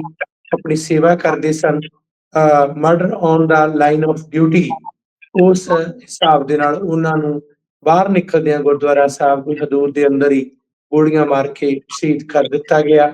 ਫਾਦਰ ਡੇ ਦੇ ਦਿਨ ਜਦੋਂ ਸੇਵਾ ਕਰਕੇ ਉਹਨਾਂ ਨੇ ਆਪਣੇ ਬੱਚਿਆਂ ਕੋਲ ਮੁੜਨਾ ਸੀ, ਜਿਹੜੀ ਉਡੀਕ ਰਹੇ ਸਨ, ਉਸ ਦਿਨ ਇਸ ਨੌਜਵਾਨ ਐਕਟਿਵਿਸਟ ਨੂੰ, ਸਿੱਖ ਗੁਰਦੁਆਰਾ ਸਾਹਿਬ ਦੇ ਮੁੱਖ ਸੇਵਾਦਾਰ ਨੂੰ ਸ਼ਹੀਦ ਕੀਤਾ ਗਿਆ, ਜਿਸ ਦੇ ਬਾਅਦ ਸਤੰਬਰ ਮਹੀਨੇ ਪਾਰਲੀਮੈਂਟ ਦੇ ਵਿੱਚ ਕੈਨੇਡਾ ਦੇ ਪ੍ਰਾਈਮ ਮਿਨਿਸਟਰ ਜਸਟਿਨ ਟਰੂਡੋ ਨੇ ਇਹ ਗੱਲ ਆਵਾਜ਼ ਉਠਾਈ ਕਿ ਇਹ ਕਤਲ ਜਿਹੜਾ ਹੈ ਇੰਡੀਅਨ ਏਜੰਟਾਂ ਵੱਲੋਂ ਕੀਤਾ ਗਿਆ, ਗੈਂਗਸਟਰ ਨੂੰ ਹਾਇਰ ਕੀਤਾ ਗਿਆ, ਮੋਢਾ ਉਹਨਾਂ ਦਾ ਵਰਤਿਆ ਗਿਆ, ਪਰ ਸਰਕਾਰ ਨੇ ਜਿਹੜਾ ਇਹ ਕੰਮ ਕਰਵਾਇਆ ਉਹ ਇੰਡੀਅਨ ਸਰਕਾਰ ਸੀ, ਜਿਹਦੇ ਕਾਰਨ ਸੀਸਸ ਤੇ RCMP ਦੀਆਂ ਰਿਪੋਰਟਸ ਜਿਹੜੀਆਂ ਸਨ ਉਹਨਾਂ ਨੂੰ ਪ੍ਰਧਾਨ ਮੰਤਰੀ ਨੇ ਰੱਖਿਆ। ਜਿਵੇਂ ਤੁਸੀਂ ਵੀ ਗੱਲ ਕਰ ਰਹੇ ਸੀ, ਇਹ ਰਿਪੋਰਟਾਂ ਅੱਜ ਵੀ ਜਨਤਕ ਨੇ ਤੇ ਹੁਣ ਵੀ ਤਾਜ਼ਾ ਰਿਪੋਰਟਾਂ ਦੇ ਵਿੱਚ ਸੀਸਸ ਇਹ ਕਹਿ ਰਹੀ ਹੈ ਕਿ ਇੰਡੀਆ ਦੇ ਸਰਕਾਰ ਦੇ ਕੋਲੋਂ ਕੈਨੇਡਾ ਨੂੰ ਖਤਰਾ ਹੈ। ਜੀ ਬਿਲਕੁਲ। ਤੇ ਆਪਾਂ ਜੇਕਰ 2 ਸਾਲ ਬਾਅਦ ਕੈਨੇਡਾ ਦੇ ਵਿੱਚ ਚੱਲ ਰਹੇ ਸਿੱਖ ਸੰਘਰਸ਼ ਨੂੰ ਜਾਂ ਉਹਨਾਂ ਸਰਗਰਮੀਆਂ ਦੇ ਬਾਰੇ ਗੱਲ ਕਰਨੀ ਹੋਵੇ ਤਾਂ ਉਹਨਾਂ ਨੂੰ ਅੱਜ ਤੁਸੀਂ ਕਿੱਥੇ ਦੇਖਦੇ ਹੋ? ਸੋ ਭਾਈ ਹਰਦੀਪ ਸਿੰਘ ਨਿੱਜਰ ਦੇ ਜਾਣ ਤੋਂ ਬਾਅਦ ਇਹ ਸਰਗਰਮੀਆਂ ਨੂੰ ਇੱਕ ਖਾਸ ਕਿਸਮ ਦਾ ਹੁਲਾਰਾ ਵੀ ਮਿਲਿਆ। ਜੇ ਕਹਿ ਲਈਏ ਕਿ ਉਹਨਾਂ ਦੀ ਸ਼ਹਾਦਤ ਰੰਗ ਲਿਆਈ ਹੈ ਤਾਂ ਕੋਈ ਅਟਕਥਨੀ ਨਹੀਂ ਹੋਏਗੀ, ਕਿਉਂਕਿ ਜਿਸ ਦਿਨ ਉਹਨਾਂ ਨੂੰ ਵਿਦਾਇਗੀ ਦਿੱਤੀ ਗਈ, ਅੰਤਮ ਵਿਦਾਇਗੀ, ਕੈਨੇਡਾ ਦੇ ਇਤਿਹਾਸ 'ਚ ਪਹਿਲੀ ਦਫਾ ਹੋਏਗਾ ਕਿ ਇਹਨਾਂ ਲੰਮਾ ਜਿਹੜਾ ਜਲੂਸ ਦੇ ਰੂਪ ਦੇ ਵਿੱਚ ਪੈਦਲ ਚੱਲ ਕੇ ਸ਼ਮਸ਼ਾਨ ਘਾਟ ਕਈ ਕਿਲੋਮੀਟਰ ਤੱਕ, ਮੇਨ ਰੋਡ ਜਿਹੜਾ ਸੀ 72 ਤੇ 140 ਜੀ 120 ਤੋਂ ਲੈ ਕੇ 140-45 ਤੱਕ ਜਿਹੜਾ ਪੈਦਲ ਮਾਰਚ ਕੀਤਾ। ਜਕਾਰਿਆਂ ਦੀ ਗੂੰਜ ਦੇ ਵਿੱਚ ਨੀਲੇ ਤੇ ਕੇਸਰੀ ਜਿਹੜੇ ਦਸਤਾਰਾਂ ਦੁਪੱਟੇ ਤੇ ਕਾਫਲਾ ਜਿਹੜਾ ਸੰਗਤਾਂ ਦਾ ਸੀ, ਤੇ ਇੰਨੀਆਂ ਕੁ ਸੰਸਥਾਵਾਂ ਜਥੇਬੰਦੀਆਂ ਜਿਨ੍ਹਾਂ ਨੇ ਉਹਨਾਂ ਨੂੰ ਵਿਦਾਇਗੀ ਦਿੱਤੀ, ਹਜ਼ਾਰਾਂ ਦੀ ਤਾਦਾਦ ਦੇ ਵਿੱਚ ਸੰਗਤਾਂ ਦਾ ਇਕੱਠ ਸੀ। ਫਿਰ ਉਸ ਦੇ ਵਿੱਚ ਸਿੱਖ ਵੀ, ਗੈਰ ਸਿੱਖ ਵੀ, ਅਗਾਂਹ ਵਧੂ ਐਕਟਿਵਿਸਟ ਵੀ, ਜਿਨ੍ਹਾਂ ਦੇ ਵਿੱਚੋਂ ਕਈ ਖੱਬੇ ਪੱਖੀ ਸੰਸਥਾਵਾਂ ਨਾਲ ਸੰਬੰਧਿਤ ਵੀ ਅਗਾਂਹ ਵਧੂ ਸਨ, ਉਹ ਵੀ ਹਰਦੀਪ ਸਿੰਘ ਨਿੱਜਰ ਹੋਰਾਂ ਨੂੰ ਵਿਦਾਇਗੀ ਦੇ ਰਹੇ ਸਨ। ਸੋ ਇੱਕ ਵੱਖਰੀ ਕਿਸਮ ਦਾ ਜਲਾਓ ਸੀ ਜਿਸ ਨੇ ਲੋਕਾਂ ਅੰਦਰ ਉਤਸ਼ਾਹ ਭਰਿਆ। ਤੇ ਜੋ ਧੱਕਾ ਇਸ ਤਰ੍ਹਾਂ ਦਾ ਹੈ, ਕਿਉਂਕਿ ਆਮ ਕਰਕੇ ਇਹ ਹੁੰਦਾ ਸੀ ਕਿ ਕਿਸੇ ਨਾ ਕਿਸੇ ਨੂੰ ਭਾਰਤੀ ਹਕੂਮਤ ਦਾ ਜਦੋਂ ਵਿਰੋਧ ਹੋ ਰਿਹਾ ਸੀ ਤੇ ਉਸ ਨੂੰ ਰੋਕ ਦਿੱਤਾ ਜਾਂਦਾ ਸੀ, ਏਅਰਪੋਰਟ ਤੋਂ ਮੋੜ ਦੇਣਾ, ਵੀਜ਼ਾ ਰੋਕ ਦੇਣਾ ਜਾਂ ਉਹ ਕਰਨਾ। ਪਰ ਇਹ ਪਹਿਲੀ ਮਰਤਬਾ ਸੀ ਕਿ ਕੈਨੇਡਾ ਦੇ ਵਿੱਚ ਆ ਕੇ ਇੱਥੇ ਦਾਖਲ ਹੋ ਕੇ ਇੱਥੇ ਕਤਲ ਕਰਨਾ। ਸੋ ਇੱਕ ਵੱਖਰੀ ਕਿਸਮ ਦਾ ਜਿਹੜਾ ਤਰੀਕਾ ਵਰਤਿਆ ਗਿਆ ਕੈਨੇਡਾ ਦੇ ਵਿੱਚ ਵੀ, ਇੰਗਲੈਂਡ ਦੇ ਵਿੱਚ ਵੀ, ਅਮਰੀਕਾ ਦੇ ਵਿੱਚ ਵੀ, ਜਿਸ ਨੂੰ ਕਿ ਕੋਸ਼ਿਸ਼ ਕੀਤੀ ਗਈ ਸਿਰੇ ਚਾੜਨ ਦੀ, ਪਰ ਉਹ ਨਹੀਂ ਚੜਿਆ। ਨਿਖਿਲ ਗੁਪਤਾ ਵਰਗੇ ਜਿਹੜੇ ਵਿਅਕਤੀ ਗ੍ਰਿਫਤਾਰ ਹੋਏ ਤੇ ਹੁਣ ਉਹਨਾਂ ਦੀ ਕਾਰਵਾਈ ਹੋ ਰਹੀ ਹੈ ਪਾਕਿਸਤਾਨ ਤੇ ਹੋਰ ਬਹੁਤ ਸਾਰੇ ਦੇਸ਼ਾਂ ਦੇ ਵਿੱਚ। ਪਰ ਕੈਨੇਡਾ ਦਾ ਮਸਲਾ ਇਸ ਕਰਕੇ ਬੜਾ ਜ਼ਿਆਦਾ ਜ਼ਿਕਰਯੋਗ ਸੀ ਕਿਉਂਕਿ ਕੈਨੇਡਾ ਦੇ ਵਿੱਚ ਸਿੱਖ ਸੋਵਰਨਟੀ ਦਾ ਜਿਹੜਾ ਮੁੱਦਾ ਬੜਾ ਚੱਲਿਆ ਸੀ। ਹਰਦੀਪ ਸਿੰਘ ਨਿੱਜਰ ਦੇ ਉੱਪਰ ਨਾ ਕੋਈ ਇੱਥੇ ਕ੍ਰਿਮੀਨਲ ਕੇਸ ਸੀ, ਨਾ ਕੋਈ ਕੰਪਲੇਨ ਸੀ, ਪਰ ਉਸ ਸੰਬੰਧੀ ਦਬਾਅ ਜਿਹੜਾ ਪਾਇਆ ਗਿਆ ਕਿ ਨੋ ਫਲਾਈ ਜ਼ੋਨ ਦੇ ਵਿੱਚ ਉਹਨਾਂ ਨੂੰ ਸ਼ਾਮਲ ਕੀਤਾ ਜਾਏ, ਉਹਨਾਂ ਦੇ ਉੱਪਰ ਇੰਡੀਆ ਨੇ ਦਹਿਸ਼ਤਗਰਦ ਐਲਾਨਿਆ, ਉਹਨਾਂ ਦੀਆਂ ਤਸਵੀਰਾਂ ਪ੍ਰਕਾਸ਼ਿਤ ਕੀਤੀਆਂ। ਨਿੱਜਰ ਹੁਣੀ ਕਿਉਂਕਿ ਪਲੰਬਰ ਸਨ, ਪਲੰਬਿੰਗ ਗਨ ਉਹਨਾਂ ਦੇ ਹੱਥ 'ਚ ਸੀ, ਉਹ ਗਨ ਦੀਆਂ ਫੋਟੋਆਂ ਐਡਿਟ ਕਰਕੇ ਉਹਨਾਂ ਨੂੰ ਵੀ ਇਸ ਤਰ੍ਹਾਂ ਪੇਸ਼ ਕੀਤਾ ਗਿਆ ਜਿਸ ਤਰੀਕੇ ਨਾਲ ਉਹ ਸਟੇਨ ਗੰਨਾਂ ਜਾਂ ਬੜੀਆਂ ਖਤਰਨਾਕ ਜਿਹੜੀਆਂ ਹਥਿਆਰ ਹੋਣ। ਇਹ ਅਜੀਬ ਕਿਸਮ ਦਾ ਵਰਤਾਰਾ ਸੀ। ਸੋ ਨਿੱਜਰ ਕੋਲੋਂ ਕਿਸੇ ਨੂੰ ਖਤਰਾ ਨਹੀਂ ਸੀ, ਇੱਥੇ ਕਿਸੇ ਨੂੰ ਡਰਾ ਧਮਕਾ ਕੇ ਕਦੇ ਉਹਨਾਂ ਨੇ ਗੱਲ ਨਹੀਂ ਸੀ ਕੀਤੀ, ਆਮ ਸੰਗਤਾਂ ਵਾਂਗੂ ਵਿਚਰਦੇ ਸੀ। ਇਸੇ ਕਾਰਨ ਜਦੋਂ ਉਹਨਾਂ ਨੂੰ ਅਸੈਸੀਨੇਟ ਕੀਤਾ ਗਿਆ ਉਸ ਵੇਲੇ ਵੀ ਉਹਨਾਂ ਕੋਲ ਨਾ ਕੋਈ ਸਿਕਿਉਰਿਟੀ, ਨਾ ਕੋਈ ਸਾਥੀ, ਨਾ ਕੋਈ ਬੰਦਾ, ਆਰਾਮ ਨਾਲ ਆਪਣੇ ਘਰ ਨੂੰ ਵਾਪਸ ਪਰਤ ਰਹੇ ਸੀ। ਸੋ ਇੱਕ ਹੁੰਗਾਰਾ ਮਿਲਿਆ, ਲੋਕਾਂ ਦੇ ਅੰਦਰ ਇੱਕ ਉਤਸ਼ਾਹ ਵੀ ਪੈਦਾ ਹੋਇਆ ਤੇ ਕੈਨੇਡਾ ਦੇ ਸਰਕਾਰ ਨੇ ਵੀ ਉਸ ਦਾ ਨੋਟਿਸ ਲਿਆ। ਦੁਨੀਆ ਭਰ ਦੇ ਵਿੱਚ ਨਿੱਕੇ ਨਿੱਕੇ ਜਿਹੜੇ ਦੇਸ਼ ਨੇ ਉੱਥੇ ਵੀ ਪਤਾ ਲੱਗਿਆ ਕਿ ਕਿਸ ਤਰ੍ਹਾਂ ਫੋਰਨ ਇੰਟਰਫੇਰੈਂਸ ਕੈਨੇਡਾ ਦੇ ਵਿੱਚ ਸਿੱਖਾਂ ਦੇ ਖਿਲਾਫ ਹੋ ਰਹੀ ਹੈ। ਸੋ ਨਿੱਜਰ ਹੁਣਾਂ ਨੇ ਉਹ ਇਸ਼ੂ ਜਿਹੜਾ ਕਿ ਉਹ ਗੁਰੂ ਨਾਨਕ ਗੁਰਦੁਆਰਾ ਸਾਹਿਬ ਸਰੀ ਰੈਂਟਾ ਤੋਂ ਸ਼ੁਰੂ ਕੀਤਾ ਸੀ, ਦੁਨੀਆ ਭਰ ਦੇ ਵਿੱਚ ਆਪਣੀ ਸ਼ਹਾਦਤ ਦੇ ਨਾਲ ਉਸ ਨੂੰ ਪ੍ਰਸਾਰਿਆ ਤੇ ਪ੍ਰਚਾਰਿਆ। ਇਹ ਉਹਨਾਂ ਦੇ ਜਾਣ ਤੋਂ ਬਾਅਦ ਬਹੁਤ ਵੱਡੀ ਇੱਕ ਡਿਵੈਲਪਮੈਂਟ ਸੀ। ਹਾਂਜੀ ਬਿਲਕੁਲ, ਜਿਵੇਂ ਤੁਸੀਂ ਦੱਸਿਆ ਵੀ ਜਿਹੜੇ ਲੋਕ ਨੇ ਜਿਹੜੇ ਉਹਨਾਂ ਦੇ ਨਾਲ ਸਾਥੀ ਸੀਗੇ ਜਾਂ ਸਿੱਖ ਸੰਘਰਸ਼ਕਾਰੀ ਸੀ, ਉਹ ਘਰੇ ਨਹੀਂ ਬੈਠੇ। ਉਹਨਾਂ ਦੇ ਜਾਣ ਦੇ ਬਾਅਦ ਵੀ ਉਹਨਾਂ ਨੇ ਜਿਹੜੀਆਂ ਸਰਗਰਮੀਆਂ ਉਹ ਵਿੱਢੀਆਂ ਹੋਈਆਂ ਨੇ। ਲੰਘੇ ਦਿਨੀ ਇੱਕ ਹੋਰ ਬਹੁਤ ਵੱਡੀ ਡਿਵੈਲਪਮੈਂਟ ਹੋਈ ਭਾਰਤ ਕੈਨੇਡਾ ਦੇ ਰਿਸ਼ਤਿਆਂ ਦੇ ਦਰਮਿਆਨ। G7 ਦਾ ਜਿਹੜਾ ਸਮਿਟ ਹੋਇਆ, ਉਹਦੇ ਵਿੱਚ ਪਹਿਲਾਂ ਤਾਂ ਭਾਰਤ ਦੇ ਪ੍ਰਧਾਨ ਮੰਤਰੀ ਨਰਿੰਦਰ ਮੋਦੀ ਦੇ ਬਾਰੇ ਗੱਲ ਸੁਣਨ ਦੇ ਵਿੱਚ ਆਈ ਕਿ ਉਹਨਾਂ ਨੂੰ ਸੱਦਿਆ ਨਹੀਂ ਗਿਆ। ਬਾਅਦ ਦੇ ਵਿੱਚ ਜਦੋਂ ਉਹਨਾਂ ਨੂੰ ਸੱਦਿਆ ਗਿਆ ਤੇ ਉਹ ਆਏ, ਪਰ ਉੱਥੇ ਜੋ ਕੁਛ ਵੀ ਵਾਪਰਿਆ ਉਹਨੂੰ ਬਿਆਨ ਜ਼ਰੂਰ ਕਰਿਓ ਤੇ ਇਹ ਜ਼ਰੂਰ ਦੱਸਿਓ ਵੀ ਕੀ ਭਾਰਤ ਦੀਆਂ ਜਿਹੜੀਆਂ ਏਜੰਸੀਆਂ ਨੇ ਕੈਨੇਡਾ ਦੇ ਵਿੱਚ ਕੰਮ ਕਰ ਰਹੀਆਂ, ਉਹਨਾਂ ਨੂੰ ਤਕੜਾ ਕਰਕੇ ਗਏ ਨੇ ਜਾਂ ਓਵਰਆਲ ਤੁਸੀਂ ਕਿਵੇਂ ਦੇਖਦੇ ਹੋ ਇਹਨੂੰ? ਉਸ ਤੋਂ ਪਹਿਲਾਂ ਕੈਨੇਡਾ ਦੇ ਵਿੱਚ ਜਿਹੜੀਆਂ ਗਤੀਵਿਧੀਆਂ ਵਧੀਆਂ, ਸਰੀ ਦੇ ਵਿੱਚ ਇੱਕ ਕਤਲ ਵੀ ਹੋਇਆ। ਉਸ ਤੋਂ ਇਲਾਵਾ ਧਮਕੀਆਂ ਵੀ ਬਣੀਆਂ, extortion ਦੇ ਕੇਸ। ਹਾਂਜੀ। ਉਹਨਾਂ ਦੇ ਨਾਲ ਜਗਮੀਤ ਸਿੰਘ ਐਨਡੀਪੀ ਦੇ ਜਿਹੜੇ ਲੀਡਰ ਨੇ, ਹੂੰ, ਹੂੰ, ਉਹਨਾਂ ਦੇ ਬਾਰੇ ਇਨਕਸ਼ਾਫ ਹੋਇਆ ਕਿ ਜਗਮੀਤ ਸਿੰਘ ਨੂੰ ਮਾਰਨ ਦੇ ਵਾਸਤੇ ਇੰਡੀਅਨ ਏਜੰਟਾਂ ਦੇ ਰਾਹੀਂ ਜਿਹੜੀ ਬਿਸ਼ਨੋਈ ਗੈਂਗ ਜਿਹੜਾ ਹੈ, ਉਸ ਹੂੰ, ਦੇ ਬੰਦੇ ਹਾਇਰ ਕੀਤੇ ਗਏ। ਉਹ ਉਹਨਾਂ ਦੀ ਦੇਖੀ ਵੀ ਕਰਦੇ ਰਹੇ। ਹੂੰ, ਤੇ ਆਰਸੀਐਮਪੀ ਨੇ ਤਕਰੀਬਨ 18 ਮਹੀਨੇ ਜਿਹੜਾ ਹੈ ਉਹਨਾਂ ਨੂੰ ਸੁਰੱਖਿਆ ਦਿੱਤੀ। ਇਹ ਗੱਲ ਜਦੋਂ ਸਾਹਮਣੇ ਆਈ ਹੈ ਹੂੰ, ਕਿ ਬਿਲਕੁਲ ਉਸ ਟਾਈਮ ਤੇ ਜਦੋਂ ਭਾਰਤ ਦੇ ਪ੍ਰਧਾਨ ਮੰਤਰੀ ਮੋਦੀ ਦੀ ਕੈਨੇਡਾ ਫੇਰੀ ਸੀ। ਸੋ ਇਸ ਨੂੰ ਲੈ ਕੇ ਬਹੁਤ ਤਿੱਖਾ ਪ੍ਰਤੀਕਰਮ ਵੀ ਹੋਇਆ ਕਿ ਜੇ ਹੂੰ, ਨੈਸ਼ਨਲ ਪਾਰਟੀ ਦੇ ਲੀਡਰ ਉਹਨਾਂ ਨੂੰ ਖਤਮ ਕਰਨ ਦੇ ਵਾਸਤੇ ਵੀ ਫੋਰਨ ਇੰਟਰਫੇਰੈਂਸ ਇਸ ਹੱਦ ਤੱਕ ਹੋ ਸਕਦੀ ਹੈ, ਤਾਂ ਫਿਰ ਹੂੰ, ਬਾਕੀ ਕੀ ਬਚੇਗਾ। ਹੂੰ, ਸੋ ਸਹੀ। ਇਸ ਗੱਲ ਨੂੰ ਲੈ ਕੇ ਕੈਨੇਡਾ ਦੇ BC ਸੂਬੇ ਦੇ ਪ੍ਰੀਮੀਅਰ ਹੂੰ, ਡੇਵਿਡ ਈਵੀ ਨੇ ਤਾਂ ਇੱਥੋਂ ਤੱਕ ਵੀ ਬਿਆਨ ਜਾਰੀ ਕੀਤਾ ਹੈ ਕਿ ਜਿਹੜਾ ਲਾਰੈਂਸ ਬਿਸ਼ਨੋਈ ਹੈ ਉਸ ਨੂੰ ਅੱਤਵਾਦੀ ਸੰਗਠਨ ਗਰਦਾਨਿਆ ਜਾਏ। ਨਾ, ਨਾ ਜਾ ਅੱਜ ਬਿਲਕੁਲ ਸਹੀ। ਉਹਨਾਂ ਨੇ ਇਸ ਗੱਲ ਤੇ ਜ਼ੋਰ ਪਾਇਆ, ਕੈਨੇਡਾ ਪ੍ਰਧਾਨ ਮੰਤਰੀ ਨੂੰ ਕਿਹਾ। ਤੇ ਜਿਹੜੀ ਇਸ ਦੇ ਨਾਲ ਨਾਲ ਦੂਜੇ ਪੱਧਰ ਤੇ ਐਕਟੀਵਿਟੀ ਹੈ, ਉਹ ਐਕਟੀਵਿਟੀ ਵਿਸ਼ੇਸ਼ ਤੌਰ ਤੇ ਹੈ ਕਿ ਕੈਨੇਡਾ ਦੇ ਪ੍ਰਧਾਨ ਮੰਤਰੀ ਨੇ ਜਦੋਂ ਟੈਲੀਫੋਨ ਦੇ ਰਾਹੀਂ ਅਖੀਰਲੇ ਪਲਾਂ ਦੇ ਵਿੱਚ ਭਾਰਤ ਦੇ ਪ੍ਰਧਾਨ ਮੰਤਰੀ ਨੂੰ G7 ਸਮਿਟ ਦੇ ਵਾਸਤੇ ਸੱਦਾ ਦਿੱਤਾ। ਕੈਨੇਡਾ ਲੌਜਿਕ ਇਹ ਦਿੰਦਾ ਕਿ ਅਸੀਂ ਉਹ ਜਿਹੜੀ ਜਾਂਚ ਹੈ, ਹਰਦੀਪ ਸਿੰਘ ਹਾਂਜੀ। ਨਿੱਜਰ ਅਸੈਸੀਨੇਸ਼ਨ, ਹੂੰ, ਹੂੰ, ਉਸ ਦੇ ਹੂੰ, ਵਿੱਚ ਸਾਥ ਦੇਵੇਗਾ, ਕਿਉਂਕਿ ਹੂੰ, ਇਹ ਸਾਰੇ ਮਾਮਲੇ ਦੇ ਵਿੱਚ ਕੈਨੇਡਾ ਭਾਰਤ ਨੂੰ ਜਵਾਬਦੇਹ ਬਣਾ ਰਿਹਾ ਹੈ। ਸੋ ਹੂੰ, ਇਹ ਗੱਲ ਉੱਠੀ।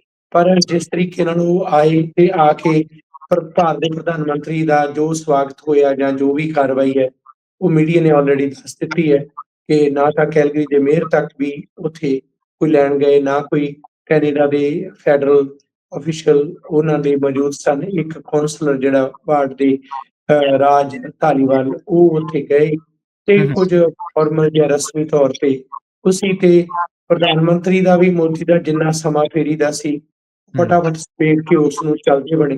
ਤੇ ਟਰੰਪ ਨਾਲ ਮੁਲਾਕਾਤ ਦੀ ਗੱਲ ਵੀ ਚੱਲ ਰਹੀ ਸੀ, ਪਰ ਉਹ ਵੀ ਜਿਹੜੀ ਵਿੱਚ ਵਿਚਾਲੇ ਰਹਿ ਗਈ। ਜਾਂ ਕੈਨੇਡਾ ਦੇ ਪ੍ਰਧਾਨ ਮੰਤਰੀ ਨਾਲ ਜਿਹੜੀ ਸਾਂਝੀ ਕਾਨਫਰੰਸ ਸੀ, ਉਸ ਦੇ ਵਿੱਚ ਥੋੜਾ ਬਹੁਤਾ ਸਮਾਂ ਜਿਹੜਾ ਉਹਨਾਂ ਦਾ ਲੰਘਿਆ। ਸੋ ਹੂੰ, ਇਹ ਕੋਈ ਬਹੁਤੀ ਪ੍ਰਾਪਤੀ ਵਾਲੀ ਫੇਰੀ ਨਹੀਂ ਸੀ ਜੀ ਸਮਿਟ ਦੇ ਵਿੱਚ, ਹੂੰ, ਨਾ ਹੂੰ, ਹੀ ਉਹਦਾ ਕੋਈ ਮਜ਼ਬੂਤ ਹੱਲ ਨਿਕਲਿਆ। ਕਿਹਾ ਜਾਂਦਾ ਹੈ ਕਿ ਉਸ ਦੇ ਸਬੰਧ ਦੇ ਵਿੱਚ ਕੂਟਨੀਤਿਕ ਨੀਤੀਆਂ ਜਿਹੜੀਆਂ ਹਨ, ਉਹਨਾਂ ਦੇ ਵਿੱਚ ਕੁਝ ਨਵੇਂ ਜਿਹੜੇ ਹਾਈ ਕਮਿਸ਼ਨਰ ਆ ਜਾਂ ਨਵੇਂ ਰਾਜਦੂਤ ਆ, ਉਹ ਹੂੰ, ਹੂੰ, ਨਿਯੁਕਤ ਕਰਨਗੇ। ਦੇਸ਼ ਕੁਛ ਹੋਵੇਗਾ, ਕੀ ਹੋਏਗਾ ਇਹ ਸਮਾਂ ਦੱਸੇਗਾ। ਫਿਲਹਾਲ ਇਹ ਫੇਰੀ ਨੂੰ ਕੋਈ ਬਹੁਤੀ ਅਹਿਮੀਅਤ ਜਿਹੜੀ ਹੈ ਅੰਤਰਰਾਸ਼ਟਰੀ ਮੰਚ ਤੇ ਨਹੀਂ ਮਿਲੀ। ਇੱਕ ਜਿਵੇਂ ਉਲਾਂਭਾ ਜਿਹਾ ਲਾਉਣ ਵਾਲੀ ਗੱਲ ਸੀ, ਕੈਨੇਡਾ ਨੇ ਕਿਉਂ ਕੀਤਾ, ਇਹ ਮਾਰਕ ਕਾਰਨੀ ਦੱਸ ਸਕਦੇ ਨੇ। ਹੂੰ, ਲੋਕਾਂ ਦੇ ਵਿਰੋਧ ਦਾ ਵੀ ਉਹਨਾਂ ਨੂੰ ਸਾਹਮਣਾ ਕਰਨਾ ਪਿਆ। ਹੂੰ, ਹੂੰ, ਜਿਹੜੀ ਅਲਬਰਟਾ ਦੀ ਇੱਕੋ ਇੱਕ NDP the member of parliament ਮੈਕਫਰਸਨ ਹੈ, ਉਹਨਾਂ ਨੇ ਬੜਾ ਜ਼ੋਰਦਾਰ ਬਿਆਨ ਦਿੱਤਾ ਕਿ ਇਹ ਸਿੱਖਾਂ ਦੇ ਨਾਲ ਖਿਲਵਾੜ ਹੋਈ ਹੈ, ਉਹਨਾਂ ਨਾਲ ਧੱਕਾ ਹੋਇਆ, ਫਿਰ ਇਸ ਤਰ੍ਹਾਂ ਦਾ ਸੱਦਾ ਦੇਣਾ ਗਲਤ ਹੈ। ਇਸੇ ਤਰ੍ਹਾਂ ਜੋਇਨ ਜਿਹੜਾ ਹੈ ਵੈਨਕੂਵਰ ਤੋਂ ਜਿਹੜੇ ਐਮਪੀ ਨੇ, ਉਹਨਾਂ ਨੇ ਵੀ ਜਿਹੜਾ ਇਸ ਗੱਲ ਦਾ ਵਿਰੋਧ ਕੀਤਾ ਹੈ। ਸੁਖ ਧਾਲੀਵਾਲ ਮੈਂਬਰ ਆਫ ਪਾਰਲੀਮੈਂਟ ਜਿਹੜੇ ਨੇ, ਉਹਨਾਂ ਨੇ ਆਪਣੀ ਹੀ ਪਾਰਟੀ ਦੇ ਆਗੂ ਪ੍ਰਧਾਨ ਮੰਤਰੀ ਨੂੰ ਇਸ ਗੱਲ ਦੇ ਲਈ ਆਪਣਾ ਇਤਰਾਜ਼ ਜਤਾਇਆ ਕਿ ਉਹਨਾਂ ਦੇ ਕਨਸਟੀਟੂਐਂਸੀ ਇਸ ਹੱਕ ਦੇ ਵਿੱਚ ਨਹੀਂ ਕਿ ਉਹ ਮੋਦੀ ਨੂੰ ਜਿਹੜਾ ਇੱਥੇ ਬੁਲਾ ਰਹੇ ਨੇ, ਠੀਕ ਨਹੀਂ ਕਰ ਰਹੇ। ਫਿਰ ਗੁਰਬਖਸ਼ ਸੈਣੀ ਜਿਹੜੇ ਸਰੀ ਦੇ ਹੀ ਇੱਕ ਹੋਰ ਹਲਕੇ ਦੇ ਐਮਪੀ ਨੇ, ਉਹਨਾਂ ਨੇ ਵੀ ਇਸ ਗੱਲ ਨੂੰ ਕਿਹਾ ਕਿ ਇਹ ਗਲਤ ਹੈ, ਇਹ ਸਹੀ ਕਦਮ ਨਹੀਂ।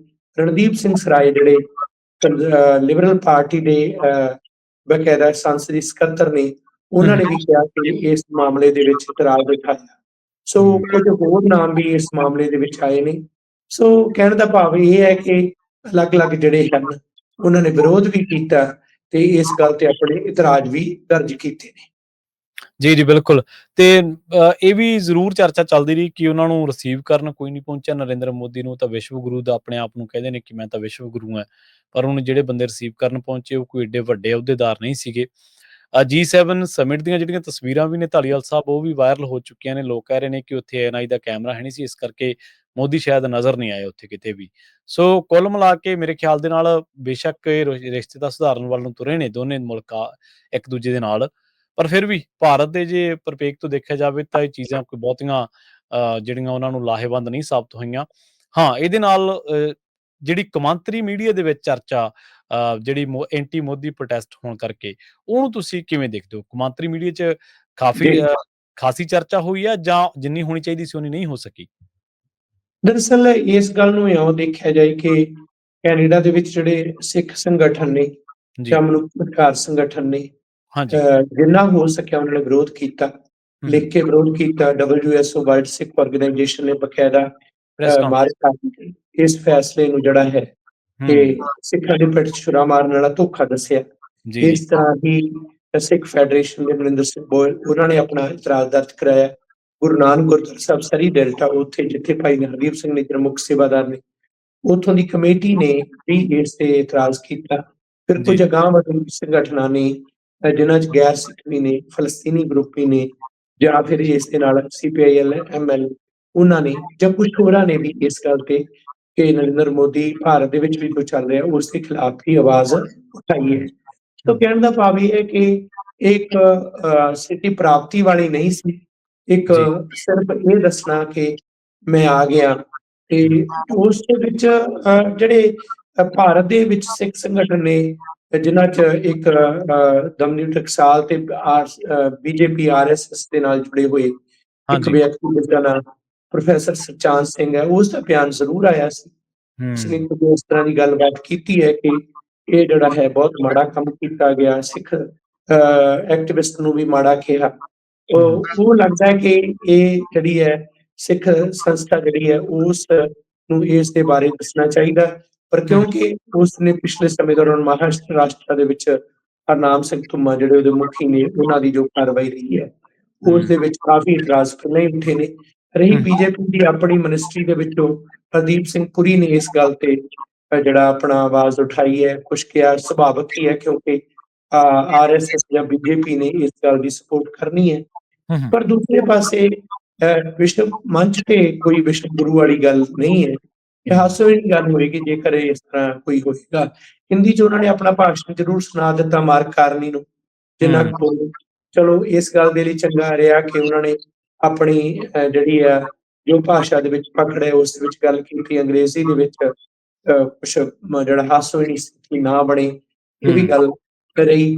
ਪਰ ਇਸ ਦੇ ਉੱਪਰ ਵੀ ਜੇ ਗੱਲ ਕਹੀਏ ਉਹਦੇ ਵਿੱਚ ਵੀ ਕੋਈ ਸਾਰਥਕ ਕੋਈ ਅਨੁਵਾਦਕ ਜਾਂ ਲਿਪੀਅੰਤਰ ਕਰਨ ਵਾਲੇ ਨੇ, ਉਲੱਥਾ ਕਰਨ ਵਾਲੇ ਨੇ ਦੱਸਿਆ ਵੀ ਹੋਏਗਾ। ਕੋਈ ਸੋਲਿਡ ਗੱਲ ਨਹੀਂ ਕਿਹਾ ਗਿਆ ਕਿ ਭਾਰਤ ਦੁਨੀਆ ਦਾ ਸਭ ਤੋਂ ਵੱਡਾ ਲੋਕਤੰਤਰ ਹੈ। ਦਿਸੀ ਜੀ। ਜਾ ਰਿਹਾ ਵਿਸ਼ਵ ਨੂੰ, ਦੱਸਣ ਦੀ ਲੋੜ ਨਹੀਂ। ਪਰ ਹੂੰ, ਭਾਰਤ ਦੀ ਜਿਹੜੀ ਪੱਤਰਕਾਰੀ ਦਾ ਰੈਂਕ ਕਿੱਥੇ ਹੈ, ਹਿਊਮਨ ਰਾਈਟਸ ਦਾ ਰੈਂਕ ਕਿੱਥੇ ਹੈ, ਲੋਕ ਰਾਜ ਦਾ ਰੈਂਕ ਕਿੱਥੇ ਹੈ, ਇਹ ਸੰਸਾਰ ਜਾਣਦਾ ਹੈ। ਸੋ ਹੂੰ, ਭਾਰਤ ਦੇ ਅੰਦਰ ਵੀ ਇਸ ਗੱਲ ਨੂੰ ਲੈ ਕੇ ਜਿਹੜੇ ਵੱਖ-ਵੱਖ ਵਿਰੋਧੀ ਪਾਰਟੀਆਂ ਨੇ ਉਹ ਵੀ ਇਸ ਨੂੰ ਮਜ਼ਾਕ ਦੇ ਤੌਰ ਤੇ ਲੈ ਰਹੀਆਂ। ਹੂੰ, ਮੋਦੀ ਸ਼ਬਦ ਦੀ ਜਿਹੜੀ ਹੈ ਚਾਰੇ ਅੱਖਰਾਂ ਦੀ ਜਿਹੜੀ ਪਰਿਭਾਸ਼ਾ ਹੂੰ। ਉਹਨੂੰ ਵੀ ਬੜਾ ਕਿਸਮ ਦਾ ਪੇਸ਼ ਕੀਤਾ ਜਾ ਰਿਹਾ। ਸੋ ਮੈਨੂੰ ਲੱਗਦਾ ਹੈ ਕਿ ਇਹ ਸਾਰਾ ਕੁਝ ਜਿਹੜਾ ਹੈ ਅਜੀਬ ਕਿਸਮ ਦਾ ਵਰਤਾਰਾ ਹੈ। ਜੀ, ਬਿਲਕੁਲ। ਤੇ ਜਿਹੜਾ ਤੁਸੀਂ ਜ਼ਿਕਰ ਵੀ ਕੀਤਾ ਸੀਗਾ ਤੇ ਆਪਾਂ ਸ਼ੁਰੂ ਦੇ ਵਿੱਚ ਉਹਨੂੰ ਭੂਮਿਕਾ ਦੇ ਵਿੱਚ ਵੀ ਰੱਖੀ ਸੀਗਾ ਉਹ ਮਸਲੇ ਨੂੰ। ਜਿਹੜਾ ਸੀਸਸ ਦੀ ਜਿਹੜੀ ਰਿਪੋਰਟ ਆ ਜਿਹਦੇ ਵਿੱਚ ਜਗਮੀਤ ਸਿੰਘ ਬਾਰੇ ਜਿਹੜੇ NDP ਆਗੂ ਰਹੇ ਨੇ, ਨੋ ਡਾਊਟ ਜਿੰਨਾ ਚਿਰ ਵੀ ਉਹ ਰਹੇ ਨੇ, ਚਲੋ ਉਹਨਾਂ ਦੀ ਜਿਹੜੀ ਪੋਲੀਟੀਕਲ ਸਟਾਂਸ ਸੀਗੀ ਉਹਨਾਂ ਦੇ ਉੱਤੇ ਤੱਕ ਕੰਟਰਾਡਿਕਸ਼ਨ ਕੁਛ ਹੋ ਸਕਦੀਆਂ ਨੇ, ਪਰ ਉਹਨਾਂ ਨੇ ਨਿਧੜਕ ਹੋ ਕੇ ਬੜੀ ਬੇਬਾਕੀ ਦੇ ਨਾਲ ਜਿਹੜਾ ਉਹ ਸਿੱਖ ਮਸਲਿਆਂ ਦੇ ਉੱਤੇ ਆਪਣੀ ਜਿਹੜੀ ਗੱਲ ਰੱਖੀ ਸੀਗੀ। ਉਹਨਾਂ ਦਾ ਪਿੱਛਾ ਕਰਨ ਬਾਰੇ ਜਾਂ ਉਹਨਾਂ ਦੀਆਂ ਜਿਹੜੀਆਂ ਰਿਪੋਰਟਾਂ ਆਈਆਂ ਸਨ, ਉਹਨਾਂ ਦੇ ਕਤਲ ਦੀ ਸਾਜ਼ਿਸ਼ ਦੇ ਬਾਰੇ, ਵਿਦੇਸ਼ੀ ਜਿਹੜੇ ਦਖਲ-ਅੰਦਾਜ਼ੀ ਦੇ ਬਾਰੇ, ਚੀਨ ਉੱਤੇ ਤਾਂ ਇਹ ਦੋਸ਼ ਬਹੁਤ ਖੁੱਲ੍ਹੇਆਮ ਲੱਗਦੇ ਰਹੇ, ਆਪਾਂ ਨੂੰ ਪਤਾ ਹੀ ਹੈ।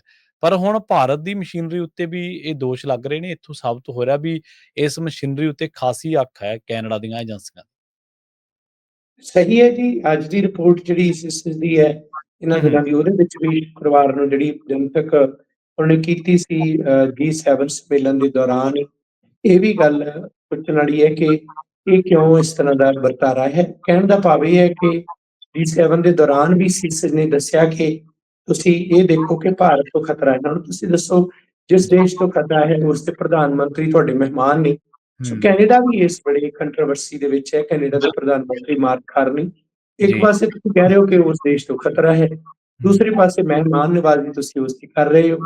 ਤੁਸੀਂ ਸੱਦਣ ਤੋਂ ਪਹਿਲਾਂ ਅਜੇ ਤੱਕ ਕੋਈ ਸੋਲੂਸ਼ਨ ਓਰੀਐਂਟਡ ਗੱਲ ਵੀ ਨਹੀਂ ਕੀਤੀ, ਅਜੇ ਜੀ ਕੋਈ ਨਤੀਜਾ ਵੀ ਨਹੀਂ ਨਿਕਲਿਆ, ਜਾਂਚ ਕਿਸੇ ਪਾਸੇ ਨਹੀਂ ਲੱਗੀ। ਇੰਟਰਫੇਰੈਂਸ ਤਾਂ ਇਹ ਆਪਣੇ ਆਪ 'ਚ ਵੀ ਹੈ ਕਿ ਜਦੋਂ ਜਾਂਚ ਅਜੇ ਮੁਕੰਮਲ ਨਹੀਂ ਹੋਈ, ਤੁਸੀਂ ਕਹਿ ਦਿਓ ਕਿ ਕੂਟਨੀਤਿਕ ਸੰਬੰਧਾਂ ਨੂੰ ਅਸੀਂ ਬਿਹਤਰ ਬਣਾ ਰਹੇ ਹਾਂ, ਜਾਂ ਤੁਸੀਂ ਕਹਿ ਦਿਓ ਕਿ ਅਸੀਂ ਦੋਹਾਂ ਦੀ ਕਮਿਸ਼ਨਰ ਬਹਾਲ ਕਰ ਰਹੇ ਹਾਂ। ਸੋ ਇਹ ਕੋਈ ਬਹੁਤੀ ਵਧੀਆ ਨਹੀਂ। ਸੀਸਸ ਇੱਥੋਂ ਦੀ ਕੈਨੇਡਾ ਦੀ ਆਪਣੀ ਏਜੰਸੀ ਹੈ, ਇਸ ਦੀ ਆਪਣੀ ਪਕੜ ਹੈ। ਇਸ ਨੇ ਜੇ ਲਾਰੈਂਸ ਬਿਸ਼ਨੋਈ ਦੀ ਗੱਲ ਜਾਂ ਹਿੰਦੂਤਵੀ ਸੰਗਠਨਾਂ ਦੀ ਗੱਲ, ਇੰਡੀਅਨ ਸਟੇਟ ਦੀ ਗੱਲ, ਭਾਰਤੀ ਏਜੰਟਾਂ ਦੀ ਗੱਲ ਕੀਤੀ ਹੈ ਤਾਂ ਕੋਈ ਕਾਰਨ ਹੀ ਹੋਏਗਾ। ਇਸੇ ਕਾਰਨ ਹੀ ਕੰਜ਼ਰਵੇਟਿਵ ਪਾਰਟੀ ਦੇ ਆਗੂ ਦੀ ਵੀ ਵਿਰੋਧਤਾ ਹੋਈ ਸੀ, ਕਿਉਂਕਿ ਉਸਨੇ ਸਿਕਿਉਰਿਟੀ ਕਲੀਅਰੈਂਸ ਤੋਂ ਇਨਕਾਰ ਕਰ ਦਿੱਤਾ ਸੀ। ਸਿਕਿਉਰਿਟੀ ਕਲੀਅਰੈਂਸ ਦੇ ਵਿੱਚ ਵੀ ਆਹ ਕੁਛ ਦੱਸਿਆ ਜਾਂਦਾ। ਠੀਕ ਹੈ। ਐਨਡੀਪੀ ਜਗਮੀਤ ਸਿੰਘ ਨੇ ਸਿਕਿਉਰਿਟੀ ਕਲੀਅਰੈਂਸ ਲੈ ਰਹੀ ਸੀ, ਜਿਸ ਤੋਂ ਬਾਅਦ ਸਾਰਾ ਕੁਝ ਸਪਸ਼ਟ ਹੋਇਆ ਤੇ ਆ ਸੁਰੱਖਿਆ ਵੀ ਦਿੱਤੀ ਗਈ। ਸੋ ਕੰਜ਼ਰਵੇਟਿਵ ਪਾਰਟੀ ਦਾ ਝੁਕਾਅ ਲਗਾਤਾਰ ਰਿਹਾ। ਉਹਨੇ ਹੁਣ ਵੀ ਕਿਹਾ ਕਿ ਇਹ ਚੰਗਾ ਕਦਮ ਹੈ, ਭਾਰਤ ਨੂੰ ਸੱਦਣਾ ਜਾਇਜ਼ ਹੈ।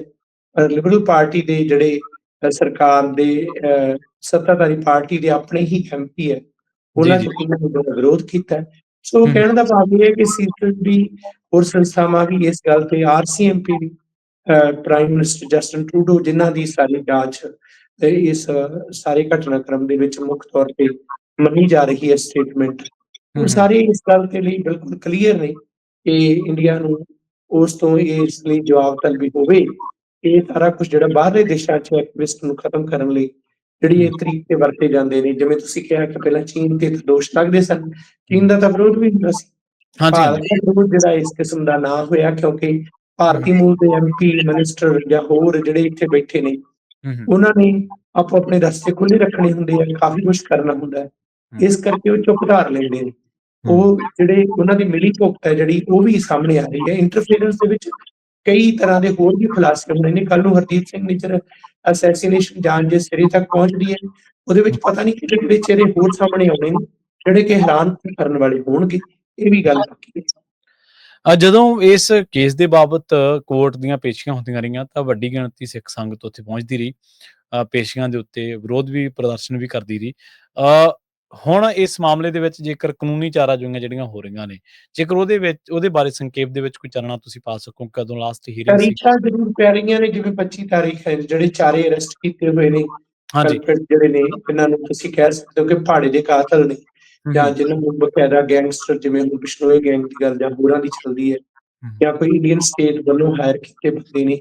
ਇਹ ਜੀ ਸਮਾਂ ਦੱਸੇਗਾ ਕਿ ਉਹਨਾਂ ਨੂੰ ਕੀ ਸਜ਼ਾ ਮਿਲਦੀ ਹੈ, ਕਿਸ ਤਰ੍ਹਾਂ ਜਾਂਚ ਕਿੱਥੇ ਪਹੁੰਚਦੀ ਹੈ। ਪਰ ਸਿੱਖ ਇਸ ਗੱਲ ਦੀ ਮੰਗ ਕਰ ਰਹੇ ਨੇ। ਸਿੱਖ ਸੰਸਥਾਵਾਂ ਬੜੇ ਜ਼ੋਰ ਨਾਲ ਆਵਾਜ਼ ਉਠਾ ਰਹੀਆਂ ਨੇ। ਵਿਸ਼ਵ ਪੱਧਰੀ ਸਿੱਖ ਸੰਸਥਾਵਾਂ ਵੀ ਕੈਨੇਡਾ ਦੀ WSO ਤੋਂ ਲੈ ਕੇ ਸਿੱਖ ਫੈਡਰੇਸ਼ਨ ਤੋਂ ਹੋਰ ਕੈਨੇਡਾ ਦੇ ਬ੍ਰਿਟਿਸ਼ ਕੋਲੰਬੀਆ, ontario ਸਿੱਖ ਸੰਸਥਾਵਾਂ। ਸੋ ਕਹਿਣ ਦਾ ਭਾਵ ਇਹ ਹੈ ਕਿ ਇਸ ਵੇਲੇ ਜ਼ੋਰ ਨਾਲ ਆਵਾਜ਼ ਉੱਠ ਰਹੀ ਹੈ। ਇਹ ਸਵਾਲ ਇਹ ਹੈ ਕਿ ਕੈਨੇਡਾ ਇੱਕ ਸੋਵਰਨ ਕੰਟਰੀ ਹੈ, ਜੀ ਇੱਕ ਜੀ ਆਜ਼ਾਦ ਦੇਸ਼ ਦੀ, ਇੰਡੀਪੈਂਡੈਂਟ ਦੇਸ਼ ਦੀ ਸਾਇਲ ਤੇ ਉੱਥੋਂ ਦੇ ਸਿਟੀਜ਼ਨ ਨੂੰ ਜਿਹੜਾ ਹੈ ਕਤਲ ਕਰ ਦੇਣਾ, ਇਹ ਕਿੱਥੇ ਤੱਕ ਇਹ ਸਵੀਕਾਰ ਹੋ ਸਕਦਾ। ਸੋ ਜੀ ਇਹ ਨਾ ਸਵੀਕਾਰ ਕਰਨਾ ਕੈਨੇਡਾ ਦੀ ਨੀਤੀ ਹੈ। ਹੋਇਆ ਕਿ ਇਹ ਸਾਰੇ ਮਾਮਲੇ ਨੂੰ ਲੈ ਕੇ ਅੰਤਰਰਾਸ਼ਟਰੀ ਪੱਧਰ ਤੇ ਆਵਾਜ਼ ਉੱਠੀ ਹੈ।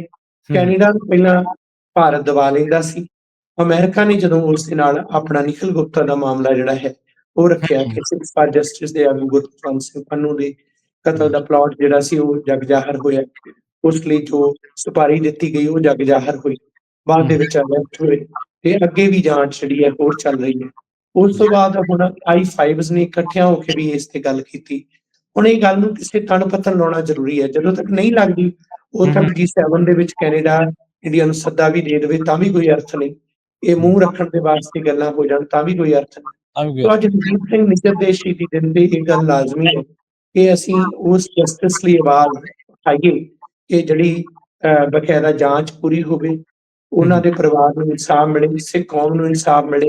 ਸਿੱਖ ਐਕਟਿਵਿਸਟ ਜਿਹੜੀ ਆਵਾਜ਼ ਉਠਾ ਰਹੇ ਨੇ, ਉਹਨਾਂ ਨੂੰ ਇਸ ਤਰ੍ਹਾਂ ਡਰਾਇਆ ਧਮਕਾਇਆ ਜਾਣਾ ਜਾਂ ਇਸ ਤਰ੍ਹਾਂ ਉਹਨਾਂ ਦੇ ਕਤਲ ਕੀਤੇ ਜਾਣੇ, ਇਹ ਬਿਲਕੁਲ ਅੰਤਰਰਾਸ਼ਟਰੀ ਮੰਚ ਤੇ ਮੁੱਦਾ ਉੱਠ ਚੁੱਕਿਆ ਹੈ। ਇਸ ਨੂੰ ਸਵੀਕਾਰ ਨਹੀਂ ਕੀਤਾ ਜਾ ਸਕਦਾ, ਕਿਉਂਕਿ ਜੀ ਇਹ ਜੀ ਬਾਹਰ ਵਾਪਰ ਰਿਹਾ ਹੈ। ਇਹ ਤਾਂ ਭਾਰਤ ਦੇ ਵਿੱਚ ਸਿੱਖ ਜੈਨੋਸਾਈਡ ਵਾਪਰੀ, ਕਿਸੇ ਨੇ ਉਸ ਦੀ ਮੁਕੰਮਲ ਜਾਂਚ ਨਹੀਂ ਕਰਾਈ। ਇੰਡੀਅਨ ਸਟੇਟ ਖੁਦ ਦੋਸ਼ੀ ਸੀ, ਪੁਲਿਸ ਦੋਸ਼ੀ ਸੀ, ਪ੍ਰਸ਼ਾਸਨ ਦੋਸ਼ੀ ਸੀ, ਕੋਈ ਇਨਸਾਫ ਜੀ, ਨਹੀਂ ਮਿਲਿਆ।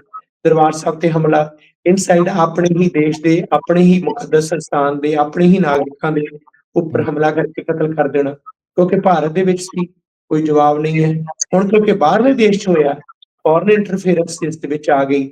ਇੰਟਰਨੈਸ਼ਨਲ ਲੈਵਲ ਤੇ ਜਿਸ ਨੂੰ ਟਰਾਂਸਨੈਸ਼ਨਲ ਰਿਪਰੈਸ਼ਨ ਕਿਹਾ ਜਾ ਰਿਹਾ, ਹੂੰ, ਉਸ ਦੇ ਅਨੁਸਾਰ ਇਹ ਜਿਹੜਾ G7 ਸੰਮੇਲਨ ਦੇ ਵਿੱਚ ਵੀ ਇਹ ਮੁੱਦੇ ਨੂੰ ਉਠਾਇਆ ਗਿਆ ਕਿ ਜੀ, ਜੀ, ਟਰਾਂਸਨੈਸ਼ਨਲ ਰਿਪਰੈਸ਼ਨ ਜਿਹੜਾ ਹੈ ਉਹ ਸਰਕਾਰ ਨੇ, ਜਿਹੜਾ ਅੰਤਰਰਾਸ਼ਟਰੀ ਪੱਧਰ ਤੇ ਦਬਾਅ ਦੀ ਜਿਹੜੀ ਇਹ ਨੀਤੀ ਹੈ, ਇਹ ਸਵੀਕਾਰ ਨਹੀਂ। ਸੋ ਮੈਨੂੰ ਲੱਗਦਾ ਕਿ ਇਹ ਸਾਰੇ ਮਾਮਲੇ ਦਾ ਜਿਹੜਾ ਹੈ ਕੋਈ ਨਾ ਕੋਈ ਜ਼ਰੂਰ ਪ੍ਰਭਾਵ ਪਏਗਾ ਤੇ ਕੌਮਾਂਤਰੀ ਪੱਧਰ ਤੇ ਭਾਰਤ ਜਿਸ ਤਰ੍ਹਾਂ ਇਸ ਵੇਲੇ ਜ਼ਾਹਰ ਹੋ ਚੁੱਕਿਆ ਇਸ ਤਰ੍ਹਾਂ ਦੀ ਇੰਟਰਫੇਰੈਂਸ ਲਈ ਇੱਕ ਚਿਹਰਾ ਹੂੰ। ਬਣ ਚੁੱਕਿਆ ਹੈ, ਉਹ ਉਸਦੀ ਸਾਰੀ ਦੀ ਸਾਰੀ ਜਿਹੜੀ ਹੈ ਵਿਦੇਸ਼ ਨੀਤੀ ਨੂੰ ਵੀ ਜ਼ਰੂਰ ਜ਼ਾਹਰ ਕਰੇਗਾ। ਜਿਵੇਂ ਆਪਾਂ ਕੈਨੇਡਾ ਦੇ ਸਿੱਖਾਂ ਦੇ ਬਾਰੇ ਗੱਲਬਾਤ ਕੀਤੀ ਹੈ, ਜਿਵੇਂ ਆਪਾਂ ਅਮਰੀਕਾ ਦੇ ਵਿੱਚ ਟਰਾਂਸਨੈਸ਼ਨਲ ਰਿਪਰੈਸ਼ਨ ਦੇ ਬਾਰੇ ਗੱਲਬਾਤ ਕਰਦੇ ਹਾਂ, ਇਸੇ ਤਰ੍ਹਾਂ ਇੰਗਲੈਂਡ ਦੇ ਸਿੱਖਾਂ ਨੇ ਵੀ ਧਾਲੀਵਾਲ ਸਾਹਿਬ ਪਿਛਲੇ ਦਿਨੀ ਇੱਕ ਮੰਗ ਕੀਤੀ ਹੈ। ਉਹਨਾਂ ਨੇ ਕਿਹਾ ਕਿ ਜਿਹੜਾ ਜੂਨ 84 ਦਾ ਹਮਲਾ ਦਰਬਾਰ ਸਾਹਿਬ ਦਾ, ਉਸ ਸੰਬੰਧ ਦੇ ਵਿੱਚ ਇਹ ਦੱਸਿਆ ਜਾਵੇ ਵੀ ਇੰਗਲੈਂਡ ਨੇ ਮਦਦ ਕੀਤੀ ਸੀ ਜਾਂ ਨਹੀਂ ਕੀਤੀ ਸੀ। ਸੋ ਇਹ ਵੀ ਇੱਕ ਉਹਨਾਂ ਵੱਲੋਂ ਹਮਲੇ ਦੇ ਤੌਰ ਤੇ ਦੇਖਿਆ ਜਾ ਰਿਹਾ। ਜਿਸ ਤਰੀਕੇ ਦੇ ਨਾਲ ਦੁਨੀਆ ਭਰ ਦੇ ਵੱਖ-ਵੱਖ ਖਿੱਤਿਆਂ ਦੇ ਵਿੱਚੋਂ ਇਹ ਸਿੱਖ ਜਥੇਬੰਦੀਆਂ ਜਾਂ ਸਿੱਖ ਸੰਗਤ ਜਿਹੜੀ ਇਕੱਠੀ ਹੋ ਕੇ ਜ਼ੋਰ ਮਾਰ ਰਹੀ ਆ, ਹਮਲੇ ਮਾਰ ਰਹੀ ਆ। ਇੰਗਲੈਂਡ, ਅਮਰੀਕਾ, ਆਸਟ੍ਰੇਲੀਆ ਦੇ ਵਿੱਚ ਆਪਾਂ ਦੇਖਿਆ, ਕੈਨੇਡਾ ਦੇ ਵਿੱਚ ਆਪਾਂ ਕੈਨੇਡਾ ਦੇ ਉੱਤੇ ਤਾਂ ਆਪਾਂ ਚਰਚਾ ਹੀ ਕਰ ਰਹੇ ਹਾਂ ਲਗਾਤਾਰ। ਸੋ ਇਹਨਾਂ ਸਾਰੇ ਕਾਸੇ ਨੂੰ ਕਿਵੇਂ ਦੇਖਦੇ ਹੋ? ਆਉਣ ਵਾਲੇ ਸਮੇਂ ਦੇ ਵਿੱਚ ਇਹ ਚੀਜ਼ਾਂ ਜਿਹੜੀਆਂ ਨੇ ਊਰਜਾ ਦੇਣਗੀਆਂ? ਸੁਭਾਵਿਕ ਹੀ ਹੈ ਜੀ, ਜਦੋਂ ਗੱਲ ਉੱਠਦੀ ਹੈ ਤੇ ਚੰਗੀ ਗੱਲ ਹੈ। ਹੂੰ, ਹੂੰ, ਜਦੋਂ ਜਿਹੜੇ ਆਵਾਜ਼ ਉਠਾ ਰਹੇ ਨੇ, ਹੁਣ ਦੇਖੋ ਕਿ ਭਾਰਤ ਨੇ ਬਾਹਰਲੇ ਦੇਸ਼ਾਂ ਨੂੰ ਕੌਨਫੀਡੈਂਸ ਲਿਆ ਹੂੰ, ਜਾਂ ਹੂੰ। ਉਹਨਾਂ ਦੀ ਮਿਲੀਭੁਗਤ ਦੇ ਰਾਹੀਂ ਦਰਬਾਰ ਸਾਹਿਬ ਤੇ ਹਮਲਾ ਕੀਤਾ, ਹਾਂਜੀ। ਝਟਕਾ ਜੋ ਬਣਾਇਆ ਗਿਆ, ਜਾਂ ਇਸ ਤੋਂ ਇਲਾਵਾ ਇੰਗਲੈਂਡ ਦੇ ਨਾਲ-ਨਾਲ ਰਸ਼ੀਆ ਨੇ ਜਿਹੜਾ ਉਸਦੀ ਆਪਣੀ ਜਿਹੜੀ ਏਜੰਸੀ ਹੈ, ਉਸਨੇ ਵੀ ਇਸ ਦੇ ਵਿੱਚ ਭੂਮਿਕਾ ਨਿਭਾਈ। ਹੂੰ, ਇੱਥੋਂ ਹੂੰ। ਤੱਕ ਕਿ ਇਜ਼ਰਾਈਲ ਦੇ ਵੱਲੋਂ ਵੀ ਜਿਹੜਾ ਹੈ ਇਸ ਦੇ ਵਿੱਚ ਆਪਣਾ ਜਿਹੜਾ ਰੋਲ ਨਿਭਾਇਆ ਗਿਆ। ਹੂੰ, ਇਹ ਵੀ ਹੈ। ਹੁਣ ਜੇ ਦੁਨੀਆ ਦੇ ਇਹ ਦੇਸ਼ ਜੋ ਇਹਨਾਂ ਨੇ ਕੰਮ ਕੀਤਾ, ਜੇ ਜੀ। ਦੁਨੀਆ 'ਚ ਜ਼ਾਹਰ ਹੁੰਦਾ ਤਾਂ ਚੰਗੀ ਗੱਲ ਇਹ ਪਤਾ ਲੱਗੇਗਾ, ਲੱਗਣਾ ਵੀ ਚਾਹੀਦਾ। ਕਿਉਂ ਤੁਸੀਂ ਇਸ ਤਰ੍ਹਾਂ ਦਾ ਮਾਹੌਲ ਕਿਸੇ ਦੇਸ਼ ਦੀ ਮਾਈਨੋਰਿਟੀ ਨੂੰ ਕੁਚਲਣ ਦੇ ਵਾਸਤੇ ਹੂੰ, ਅੱਜ ਤੁਸੀਂ ਪੱਛਮੀ ਦੇਸ਼ ਆਪਣੇ ਆਪ ਨੂੰ ਦਾਅਵਾ ਕਰਦੇ ਹੋ। ਤੇ ਕੀ ਕਰ ਰਿਹਾ ਇਜ਼ਰਾਈਲ? ਹੂੰ, ਤੇ ਚਿੜੀ ਤੇ ਪਹੁੰਚੇ ਜਿੰਨਾ ਦੇਸ਼ ਜਿਹੜਾ ਹੈ ਦੁਨੀਆ ਨੂੰ ਵਕਤ ਚੁਕਾਇਆ ਹੋਇਆ। ਹੂੰ, ਪਹਿਲਾਂ ਗਾਜ਼ਾ ਪੱਟੀ ਦੇ ਵਿੱਚ 20 ਲੱਖ ਬੰਦੇ ਜਿਹੜੇ ਆ ਉਹਨਾਂ ਦਾ ਜਿਉਣਾ ਦੁੱਭਰ ਕਰ ਦਿੱਤਾ। ਜੀ। ਫਲਸਤੀਨ ਜਿਹੜਾ ਹੈ ਉਸ ਹੂੰ, ਦੀ ਆਪਣੀ ਹੋਂਦ ਹੈ ਤੇ ਉਸ ਨੂੰ ਤੁਸੀਂ ਖਤਮ ਹੀ ਕਰ ਦਿੱਤਾ, ਮਿੱਟੀ 'ਚ ਮਿਲਾ ਦਿੱਤਾ, ਸੁਹਾਗਾ ਫੇਰ ਦਿੱਤਾ। ਜੀ, ਤੁਸੀਂ ਉਸ ਵੇਲੇ ਜਦੋਂ ਤੁਹਾਨੂੰ ਹਿਟਲਰ ਨੇ ਹੂੰ, ਹੂੰ, ਉਸ ਵੇਲੇ ਤਾਨਾਸ਼ਾਹੀ ਕਰਕੇ ਕਿੰਨਾ ਜ਼ੁਲਮ ਕੀਤਾ, ਦੁਨੀਆ ਨਾਲ ਖੜੀ ਤੇ ਹੂੰ, ਤੁਹਾਨੂੰ ਥਾਂ ਦਿੱਤਾ ਗਿਆ ਕਿ ਇਸ ਥਾਂ ਤੇ ਤੁਸੀਂ ਬਸ ਜਾਓ। ਉਸ ਤੋਂ ਬਾਅਦ ਕੀ ਕੀਤਾ ਇਜ਼ਰਾਈਲ ਨੇ? ਜੀ, ਕਿਹਨੂੰ ਜੀ। ਕਿਹਦੇ ਵਕਤ 'ਚ ਪਾਇਆ? ਇਜ਼ਰਾਈਲ ਦਾ ਮੋਢਾ ਵਰਤ ਕੇ USA ਤੇ ਬਾਕੀ ਜਿਹੜੀਆਂ ਇਹ ਤਾਕਤਾਂ ਕੀ ਕਰ ਰਹੀਆਂ ਨੇ? ਹੂੰ, ਹੂੰ, ਅੱਜ ਹੂੰ, ਈਰਾਨ ਜਵਾਬ ਦੇ ਰਿਹਾ, ਤੇ ਈਰਾਨ ਨੇ ਜਵਾਬ ਤਾਂ ਦੇਣਾ ਹੀ ਹੈ। ਜੇ ਹੂੰ, ਹੁਣ ਜੋ ਵੀ ਇਸ ਤਰ੍ਹਾਂ ਦੀ ਭੂਮਿਕਾ ਹੈ, ਇਹ ਬੜੀ ਖਤਰਨਾਕ ਹੈ। ਸੋ 1984 ਦੇ ਇਸ ਕਤਲੇਆਮ ਦੇ ਵਿੱਚ ਜਿਹੜਾ ਹੂੰ, ਦਰਬਾਰ ਸਾਹਿਬ ਤੇ ਹਮਲੇ ਦੀ ਗੱਲ ਹੈ, ਉਸ ਦੇ ਵਿੱਚ ਸਭ ਤੋਂ ਪਹਿਲਾਂ ਜੀ, ਇੰਗਲੈਂਡ ਦੀ ਜਿਹੜੀ ਭੂਮਿਕਾ ਰੋਲ ਰਿਹਾ, ਇੰਦਰਾ ਗਾਂਧੀ ਦੇ ਨਾਲ ਮਾਰਗਰੇਟ ਥੈਚਰ ਦੀ ਕੀ ਭੂਮਿਕਾ ਰਹੀ ਹੈ। ਉਸ ਹੂੰ, ਤੋਂ ਇਲਾਵਾ ਰਸ਼ੀਅਨ ਏਜੰਸੀ KGB ਦਾ ਰੋਲ ਕੀ ਰਿਹਾ। ਹੂੰ, ਇਜ਼ਰਾਈਲੀ ਏਜੰਸੀਆਂ ਤਾਂ ਪਹਿਲਾਂ ਤੋਂ ਹੀ ਇਹ ਕੰਮ ਲਈ ਮੰਨੀਆਂ ਹੋਈਆਂ ਨੇ।